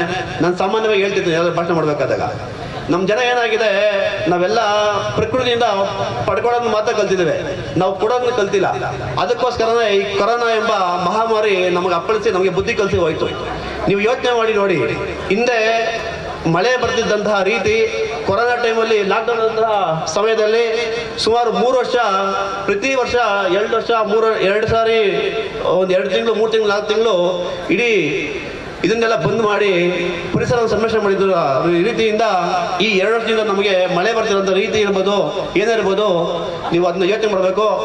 ಮುಂದಿನ ದಿನದಲ್ಲಿ ತಾವು ಪಂಚಾಯತಿಗೆ ಸಹಕಾರ ಕೊಟ್ಟು ಎಲ್ಲೆಲ್ಲಿ ಸರ್ಕಾರಿ ಜಾಗಗಳಿದೆ, ಎಲ್ಲೆಲ್ಲಿ ತಮ್ಮ ತಮ್ಮ ಜಾಗಗಳಿದೆ, ಅಲ್ಲಿ ಎಲ್ಲ ಕಡೆಯೂ ಕೂಡ ಗಿಡ ನೆಡುವಂಥ ಕೆಲಸ ಇರ್ಬೋದು. ಹಾಗೆ ಅಂತರ್ಜಲ ಅಭಿವೃದ್ಧಿ ಮಾಡಬೇಕು ಅನ್ನೋ ದೃಷ್ಟಿಯಿಂದ ಪ್ರತಿ ಮನೆಗೂ ನಾವು 14,000 ರೂಪಾಯಿ ಹಣ ಕೊಡ್ತೇವೆ ನರೇಗಾದಲ್ಲಿ. ಆ ನರೇಗಾದಲ್ಲಿ ಕೊಡುವಂತಹ 14,000 ರೂಪಾಯಿ ಹಣವನ್ನು ಉಪಯೋಗಿಸಿ ನೀವು ಪ್ರತಿ ಮನೆ ನೀವು ಏನು ನೀರನ್ನ ಬಳಸಿ ನೀವು ವೇಸ್ಟ್ ಆಗಿ ಚರಂಡಿಗೆ ಬಿಡ್ತೀರಾ, ಆ ನೀರನ್ನ ತಮ್ಮ ತಮ್ಮ ಮನೆಗಳ ಹತ್ರನೇ ಕೇವಲ ಒಂದು 4 ಅಡಿ ಸುತ್ತಳತೆ ಜಾಗ ಸಿಕ್ಕರೆ ಸಾಕು, ಅದನ್ನ ಒಂದು ಇಂಗುಗುಂಡಿ ಮಾಡಿ ಆ ನೀರನ್ನೆಲ್ಲ ಪೂರ್ತಿ ನಮ್ಮ ಭೂಮಿಗೆ ಇಂಗಿಸ್ಬಿಟ್ರೆ ಮುಂದಿನ ದಿನಗಳಲ್ಲಿ ನಮ್ಮ ಅಂತರ್ಜಲದ ಸಮಸ್ಯೆ ತುಂಬಾ ಕಮ್ಮಿ ಆಗ್ತದೆ. ನಾವು ಸಾಮಾನ್ಯವಾಗಿ ನಮ್ಮ ಮುಂದಿನ ತಲೆಮಾರಿಗೆ ನಾವು ಆಸ್ತಿ ಮಾಡಬೇಕು, ಹಣ ಮಾಡಬೇಕು ಅಂತ ಯೋಚನೆ ಮಾಡ್ತೀವಿ. ಅಷ್ಟೇ ಮಾಡೋದು ಸಾಕಾಗಲ್ಲ. ದಯವಿಟ್ಟು ಮುಂದಿನ ತಲೆಮಾರಿಗೆ ನಾವು ನೈಸರ್ಗಿಕವಾದ ಸಂಪನ್ಮೂಲ ಏನಿದೆ, ನಾವು ಬೇರೆ ಹೊರದೇಶಕ್ಕೆ ಒಂದಷ್ಟು ದೇಶಕ್ಕೆ ಹೋಗಿ ನೋಡಿದ್ದೀವಿ. ನಾವು ನಮ್ಮ ದೇಶ ಸಂಪದ್ಭರಿತವಾದ ರಾಷ್ಟ್ರ. ಏನಕ್ಕೆ ಅಂದ್ರೆ ನೈಸರ್ಗಿಕವಾಗಿ ತುಂಬಾ ಸಂಪದ್ಭರಿತವಾಗಿದೆ. ಆದ್ರೆ ಬೇರೆ ಇಸ್ರೇಲ್ ಇರ್ಬೋದು, ಬೇರೆ ಬೇರೆ ದೇಶ ಇರ್ಬೋದು, ಅಲ್ಲಿ ಮರಳುಗಾಡಲ್ಲಿ ನಮ್ಮ ಸಮುದ್ರದ ನೀರನ್ನ ಅವ್ರು ಫಿಲ್ಟರ್ ಮಾಡಿ ಇಡೀ ಪ್ರಪಂಚಕ್ಕೆ, ಇಸ್ರೇಲ್ ಅನ್ನೋ ದೇಶ ಇಡೀ ಅರ್ಧ ಪ್ರಪಂಚ ಸಾಕ್ತದೆ. ಅದೇ ನಮ್ಮ ದೇಶದಲ್ಲಿ ನೈಸರ್ಗಿಕವಾಗಿ ಸಾವಿರಾರು ಕೆರೆಗಳು, 100 ನದಿಗಳು, ಅದನ್ನ ನಮ್ಮ ಭಾರತ ಮಾತೆ ನಮಗೆ ವರವಾಗಿ ನೀಡಿದೆ. ಅದನ್ನ ನಾವು ಸಂರಕ್ಷಿಸುವಂತಹ ಕೆಲಸವನ್ನು ಮಾಡಬೇಕು. ಹಾಗೆ ನೀವು ಕೊನೆಯಲ್ಲಿ ವಿಟಿಗೆ ನೋಡಿದ ಹಾಗೆ ಮುಂದಿನ ದಿನಗಳಲ್ಲಿ ನಾವು ನಮ್ಮ ಗ್ರಾಮ ಪಂಚಾಯತಿಲಿ ಈಗಲೂ ಸಹ ನಾನು ಇನ್ನೊಂದು ಹೇಳಕ್ಕೆ ಇಷ್ಟಪಡ್ತೇನೆ. ನಾವು ಫಸ್ಟು ಗ್ರಾಮ ಪಂಚಾಯತಿ ನಮ್ಮ ಟೀಮ್ ಬಂದಾಗ ನಮ್ಮ ಗ್ರಾಮ ಪಂಚಾಯತಿಯಲ್ಲಿ ಹಣ ಇದ್ದಿದ್ದು ಕೇವಲ 1,62,00,000 ಹಣ ಇತ್ತು. ಆದರೆ ನಾವು ಹಿಂದೆ ಬ್ಯಾಲೆನ್ಸ್ ಇದ್ದಂತಹ ಹಣನ ಕೊಡಬೇಕಾಗಿದ್ದು 1,80,00,000 ಹಣ ಇತ್ತು. ಆ 1,87,00,000 ಹಣನ ನಾವು ಸಂದಾಯ ಮಾಡಿ, ಹಾಗೆ ನಮ್ಮ ನೈಸರ್ಗಿಕವಾದಂತಹ ಮೂಲಭೂತ ಸೌಕರ್ಯಗಳನ್ನ ಏನೇನು ಮಾಡಬೇಕು ಅದನ್ನೆಲ್ಲ ಚಾಚು ಮಾಡುತ್ತಾ, ಹಾಗೆ ಕೋವಿಡ್ ಬಂದ ಸಮಯದಲ್ಲಿ ಟ್ಯಾಕ್ಸ್ ಕೂಡ ಕಲೆಕ್ಟ್ ಮಾಡೋದು ತುಂಬಾ ಸಮಸ್ಯೆ ಆಗಿತ್ತು. ಯಾರು ನಮ್ಮ ಪಂಚಾಯತಿಗೆ ಟ್ಯಾಕ್ಸ್ ಕೂಡ ಕಟ್ತಾ ಇದ್ದಿಲ್ಲ. ಅಂತಹ ಎಲ್ಲ ಸಮಯದಲ್ಲೂ ಹೋದ ಸಾರಿ ಕೂಡ 9.5 ಕೋಟಿ ಬಜೆಟ್ ಮಾಡಿದ್ವಿ. ಈ ಸಾರಿ ಕೂಡ ತಾವೆಲ್ಲ ಸಹಕಾರ ಕೊಟ್ಟು ಯಾವುದೋ ಒಂದು ಸಣ್ಣ ಪುಟ್ಟ ಏನಾದ್ರು ಒಂದಿಷ್ಟು ವ್ಯತ್ಯಾಸ ಆಯ್ತು ಅಂದ್ರೆ, ಯಾಕೆಂದ್ರೆ ನಮ್ಮ ಮನೆಗಳ ಮುಂದೆ ರಸ್ತೆಗಳು, ಚರಂಡಿಗಳು ಅವೆಲ್ಲ ಇದ್ರೆ ಮಾತ್ರ ನಮ್ಮ ಆರೋಗ್ಯಗಳು ಚೆನ್ನಾಗಿರ್ತವೆ, ನಮ್ಮ ಮನೆಗಳು ಕೂಡ, ನಮ್ಮ ಹಳ್ಳಿಗಳು ಕೂಡ ಚೆನ್ನಾಗಿರ್ತದೆ. ಹಂಗಾಗಿ ತಮ್ಮ ತಮ್ಮ ಜಾಗಗಳಲ್ಲಿ ಯಾವುದೋ ತಂದೆ ತಗೊಳ್ಳೋದು ಮಾಡ್ದಾನೆ ತಾವೆಲ್ಲ ಸಹಕಾರ ಕೊಟ್ಟೆ ಅಂತಂದ್ರೆ ನಮ್ಮ ಗ್ರಾಮ ಪಂಚಾಯತಿ ವ್ಯಾಪ್ತಿಯಲ್ಲಿ ಮುಂದಿನ ದಿನ ಈ ಸಾರಿ ಬಜೆಟ್ ನಾವು ಸುಮಾರು 30 ಕೋಟಿ ಬಜೆಟ್ ಮಾಡಿ ನಮ್ಮ ಗ್ರಾಮ ಪಂಚಾಯತಿನ ಇಡೀ ರಾಜ್ಯದಲ್ಲಿ ಅತ್ಯುನ್ನತವಾದಂತಹ ಸುಸಜ್ಜಿತ ಪಂಚಾಯತಿ ಮಾಡಬೇಕು ಅನ್ನೋ ಸಾಕಷ್ಟು ಅಭಿಲಾಷೆಯನ್ನ ನಮ್ಮ ಇಡೀ ಟೀಮ್ ಇಟ್ಕೊಂಡಿದ್ದೇವೆ. ಅದಕ್ಕೆಲ್ಲ ತಮ್ಮ ಸಹಕಾರ ಬೇಕು. ಈಗಲೂ ಸಹಕಾರ ಕೊಟ್ಟಿದ್ದೀರಾ, ಆಯ್ತಾ? ಮುಂದೆ ಕೂಡ ಸಹಕಾರ ಕೊಡಬೇಕು ಅಂತ ಕೇಳ್ಕೊಳ್ತೇನೆ. ಹಾಗೆ ಹೂನಾಕ್ನಹಳ್ಳಿ ಗ್ರಾಮದಲ್ಲಿ ತಾವೆಲ್ಲ ನೋಡಿರ್ಬೇಕು, ಲಾಸ್ಟ್ ಟೈಮು DC ಅವರು ಮತ್ತೆ ನಮ್ಮ ಮಾಜಿ ಮುಖ್ಯಮಂತ್ರಿಗಳು, ಹಾಲಿ ಸಂಸದಂತಹ DV ಸದಾನಂದಗೌಡರು ಬಂದು ಉದ್ಘಾಟನೆ ಮಾಡಿ ಹೋದ್ರು. ಅಂತರ್ಜಲವನ್ನ ವೃದ್ಧಿಸುವಂತಹ ಕೆಲಸವನ್ನು ನಾವು ಮಾಡಬೇಕು. ನಮ್ಮ ಹಿರಿಯರು ಹಿಂದೆ ಕೆರೆಗಳನ್ನ, ಕುಂಟೆಗಳನ್ನ ಮಾಡಿದ ಕಾರಣದಿಂದ ಇವತ್ತು ನಾವು ಆರಾಮ ಬದುಕ್ತಿದ್ವಿ. ನಮ್ಮ ಹಿರಿಯರ ಕಲ್ಪನೆಯನ್ನ ನಾವು ಮರೆತು ಇವತ್ತೆಲ್ಲ ಕೆರೆಗಳನ್ನ, ಕುಂಟೆಗಳನ್ನ ಮುಚ್ಕೊಂಡ್ ಬಂದ್ರೆ ನಾವು ಮುಂದಿನ ದಿನಗಳಲ್ಲಿ ನಮ್ಮ ಮಕ್ಕಳಿಗೆ ನಾವು ಏನು ಉಳಿಸಿ ಹೋಗಕ್ಕಾಗಲ್ಲ. ನೀವು ಸ್ಟಾರ್ಟಿಂಗ್ ನಾನು ಒಂದು SLC PUC ಇರಬೇಕಾದಾಗ ಒಂದು 100 ಅಡಿ 150 ಅಡಿಗೆ ಬೋರ್ ಹಾಕ್ಸಿದ್ರೆ ನಮಗೆ ಒಳ್ಳೆ ನೀರು ಸಿಗ್ತಿತ್ತು. ಇವತ್ತು 1200 ಅಡಿ 1300 ಅಡಿ ಹೋದ್ರೂ ನೀರು ಸಿಗಲ್ಲ. ಅದಕ್ಕೆ ಕಾರಣ ಏನಪ್ಪ ಅಂದರೆ ನಮ್ಮ ದುರಾಸೆಗಳು. ಏನಪ್ಪ ಅಂದರೆ ನಾವು ಇರೋ ಕೆರೆಗಳನ್ನ ಅವನ್ನೆಲ್ಲ ನಾವು ಮುಚ್ಕೊಂಡು ಏನು ಮಾಡ್ತಿದ್ದೀವಿ, ನಾವು ನೈಸರ್ಗಿಕ ಸಂಪನ್ಮೂಲ ಹಾಳು ಮಾಡ್ತಿದ್ದೀವಿ. ಆದರೆ ನಾವು ಇದೇ ಒಂದು ಉದ್ದೇಶ ಇಟ್ಕೊಂಡು ಹೂನ್ಯಾಕನಹಳ್ಳಿ ಗ್ರಾಮದಲ್ಲಿ ITC ಅವರ ಸಹಕಾರ ಪಡ್ಕೊಂಡು ಆ ಕೆರೆ ಸುಮಾರು 45-50 ವರ್ಷ ಆಗಿತ್ತು. ನಾನು ಅಲ್ಲಿ ಹಿರಿಯ ಒಂದು ಜನ ಕೇಳಿದೆ, ನಾವು ಹುಟ್ಟಿದಾಗಿಂದ ಯಾವತ್ತು ನಮ್ಮ ಕೆರೆ ಉಳಿತಿದ್ದಪ್ಪ ಅಂದರು. ಒಂದು 27 ಎಕರೆ ಇರಷ್ಟು ಕೆರೆನ ಒಂದು 40 ಲಕ್ಷ ಹಣದಲ್ಲಿ ನಾವು ಉಳಿಸಂತಹ ಕೆಲಸ ಮಾಡಿದ್ವಿ. ಹಾಗೆ ಹೂನ್ಯಾಕನಹಳ್ಳಿಲಿ ಹೋಗಿ ನೋಡಿದ್ರೆ ನಿಮ್ಗೆ ಗೊತ್ತಾಗ್ತದೆ, ಬೆಳಗ್ಗೆ ಹೊತ್ತು ಯಾವ ನಗರದಲ್ಲೂ ಕೂಡ ಅಷ್ಟು ಚೆನ್ನಾಗಿ ಮಾಡಿಲ್ಲ. ಅದಕ್ಕೆ ಸಹಕಾರ ಕೊಟ್ಟಂತಹ ನಮ್ಮ ಸದಸ್ಯರಾದಂತಹ ಮುನೇಗೌಡರಿರ್ಬೋದು, ಹಾಗೆ ಗಿರೀಶರ್ ಇರ್ಬೋದು, ಅವರೆಲ್ಲ ಸಹಕಾರ ಮತ್ತು ನಮ್ಮ ಪಂಚಾಯಿತಿಯ ಅಭಿವೃದ್ಧಿ ಅಧಿಕಾರಿಗಳ ಮತ್ತು ನಮ್ಮ ಎಲ್ಲ ಸಿಬ್ಬಂದಿ ವರ್ಗದ ಸಹಕಾರದಿಂದ ಅಲ್ಲಿ ಕೂಡ ಒಂದು ಒಳ್ಳೆ ಕಟ್ಟೆ ಮೇಲೆ ಟೈಲ್ಸ್ ಹಾಕಂತ ಎಲ್ಲ ಕೆಲಸ ಮಾಡಿ ಅದು ಕೂಡ ತುಂಬಾ ಅಭಿವೃದ್ಧಿ ಮಾಡಿದ್ವಿ. ಹೇಳ್ಕೊಂಡು ಕೊಟ್ಕೊಂಡ್ರೆ ಸುಮಾರು 1 ಅವರ್ 2 ಅವರ್ ಹೇಳ್ಬೋದು ನಮ್ಮ ಈ ವರ್ಷದ ಅಭಿವೃದ್ಧಿ ಕೆಲಸಗಳನ್ನ ನೀವೆಲ್ಲ ನೋಡ್ತಿದ್ದೀರಾ. ನಾನು ಒಂದು ಕೇಳಕ್ಕೆ ಇಷ್ಟಪಡ್ತೇನೆ, ಮುಂದಿನ ದಿನಗಳಲ್ಲಿ ತಾವೆಲ್ಲ ಸಹಕಾರ ಕೊಟ್ಟು ನೀವು ಹೆಚ್ಚಿನ ಪ್ರೋತ್ಸಾಹ ಕೊಟ್ಟಿದ್ದೆ ಆದರೆ ನಮ್ಮ ಪಂಚಾಯಿತಿ ನಮ್ಮ ಅವಲೇ ಹೇಳ್ದಂಗೆ ದೇಶನ ಹಿಂದೆ ತಿರುಗಿ ನೋಡುವಂತಹ ಕೆಲಸವನ್ನ ಮಾಡೋಕ್ಕೆ ನಾವು ಸಂಪೂರ್ಣವಾಗಿ ಪರತೊಟ್ಟು ಇದ್ದೇವೆ ಅಂತ ಹೇಳ್ತಾ ನನ್ನ 2 ಮಾತು ಮುಗಿಸ್ತೇನೆ. ಜೈ ಹಿಂದ್, ಜೈ ಕರ್ನಾಟಕ ಮಾತೆ. ನಮ್ಮ ಪಂಚಾಯಿತಿಯಲ್ಲಿ ಆಗಿರುವಂತಹ ಹಲವು ಅಭಿವೃದ್ಧಿ ಕೆಲಸಗಳಿರ್ಬೋದು, ಹಾಗೆ ಮುಂದಿನ ದಿನಗಳಲ್ಲಿ ಮಾಡುವಂತಹ ಕೆಲಸಗಳಿರ್ಬೋದು, ಹಾಗೆ ಪ್ರಕೃತಿ ನಮಗೆ ಎಲ್ಲ ಆಸೆಗಳನ್ನು ಪೂರೈಸುವಂತಹ ಎಲ್ಲವನ್ನು ಕೊಟ್ಟಿದೆ. ಆದರೆ ನಮ್ಮ ದುರಾಸೆಗಳನ್ನಲ್ಲ ಅಂತ ತಿಳಿಸ್ಕೊಡ್ತಾ ಒಂದಷ್ಟು ವಿಷಯಗಳನ್ನು ತಿಳಿಸ್ಕೊಟ್ಟಂತ ನಮ್ಮ ಅಧ್ಯಕ್ಷರಿಗೆ ಧನ್ಯವಾದಗಳು. ಈಗ ನಮ್ಮ ಜೂನಿಯರ್ ಇಂಜಿನಿಯರ್ ಆಗಿ ಹಾಗೂ ಅಸಿಸ್ಟೆಂಟ್ ಇಂಜಿನಿಯರ್ ಆಗಿ ಕರ್ತವ್ಯ ನಿರ್ವಹಿಸಿ ಈ ದಿನವೇ ಸೇವಾ ನಿವೃತ್ತಿಯನ್ನು ಹೊಂದುತ್ತಿರುವಂತಹ ಸಂಪಂಗಿ ರಾಮಯ್ಯನವ್ರಿಗೆ ಒಂದು ಸನ್ಮಾನ ಕಾರ್ಯಕ್ರಮವನ್ನು ಇಟ್ಕೊಂಡಿದ್ದೀವಿ. ಅವ್ರಿಗೆ ಬೀಳ್ಕೊಡ್ತಾ ಇದ್ದೀವಿ ನಮ್ಮ ಪಂಚಾಯಿತಿ ವತಿಯಿಂದ. ಹಾಗೆ ನಮ್ಮ ಪಂಚಾಯಿತಿಯಲ್ಲಿ ಕಂಪ್ಯೂಟರ್ ಆಪರೇಟರ್ ಆಗಿ ಕೆಲಸ ನಿರ್ವಹಿಸ್ತಾ ಇರುವಂತಹ ಮಂಜುನಾಥ್ ಅವರು ರಾಜ್ಯ ಮಟ್ಟದ ಅತ್ಯುತ್ತಮ ಕಂಪ್ಯೂಟರ್ ಆಪರೇಟರ್ ಆಗಿ ಪ್ರಶಸ್ತಿಯನ್ನು ಗಳಿಸಿರ್ತಾರೆ.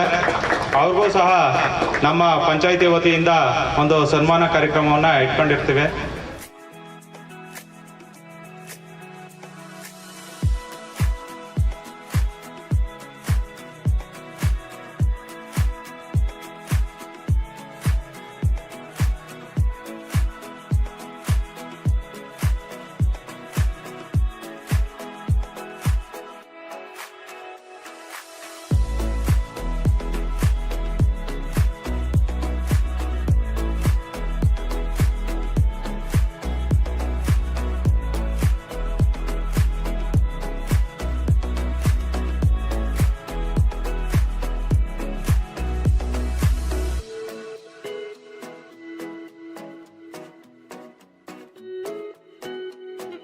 ಆ ಒಂದು ಅನುದಾನದಲ್ಲಿ ಸೋಲಾರ್ ಹೋಮ್ ಲೈಟ್ ಅನ್ನ ಕೊಡ್ತಾ ಇರ್ತೀವಿ. ಹಾಗೆ 10ನೇ ತರಗತಿ ಮತ್ತೆ ಸೆಕೆಂಡ್ PUC ನಲ್ಲಿ 80% ಮೇಲೆ ಅಂಕ ಗಳಿಸಿರುವಂತಹ ವಿದ್ಯಾರ್ಥಿಗಳಿಗೆ ಅವ್ರಿಗೂ ಸಹ ಪ್ರೋತ್ಸಾಹ ಧನವನ್ನ ವಿತರಣೆ ಮಾಡ್ತಾ ಇರ್ತೀವಿ. ಈ ಎಲ್ಲ ಏನು ದ್ವಿಚಕ್ರ ವಾಹನ, ವೀಲ್ ಚೇರ್, ವಸತಿ ಯೋಜನೆ, ಸೋಲಾರ್ ಹೋಮ್ ಲೈಟ್ ಮತ್ತೆ ಪ್ರೋತ್ಸಾಹ ಧನವನ್ನ ಪಟ್ಟಿ ಮಾಡಿರ್ತೀವೋ ಫಲಾನುಭವಿಗಳು, ಅವ್ರನ್ನ ಹೆಸರನ್ನು ಕರಿತೀವಿ. ಆ ಊರಿನವರು ಒಂದೇ ಸಾರಿ ಬಂದು ವೇದಿಕೆಯಲ್ಲಿ ಅದನ್ನ ಸ್ವೀಕರಿಸಬೇಕು ಅಂತ ಕೇಳ್ಕೊಂತೀವಿ.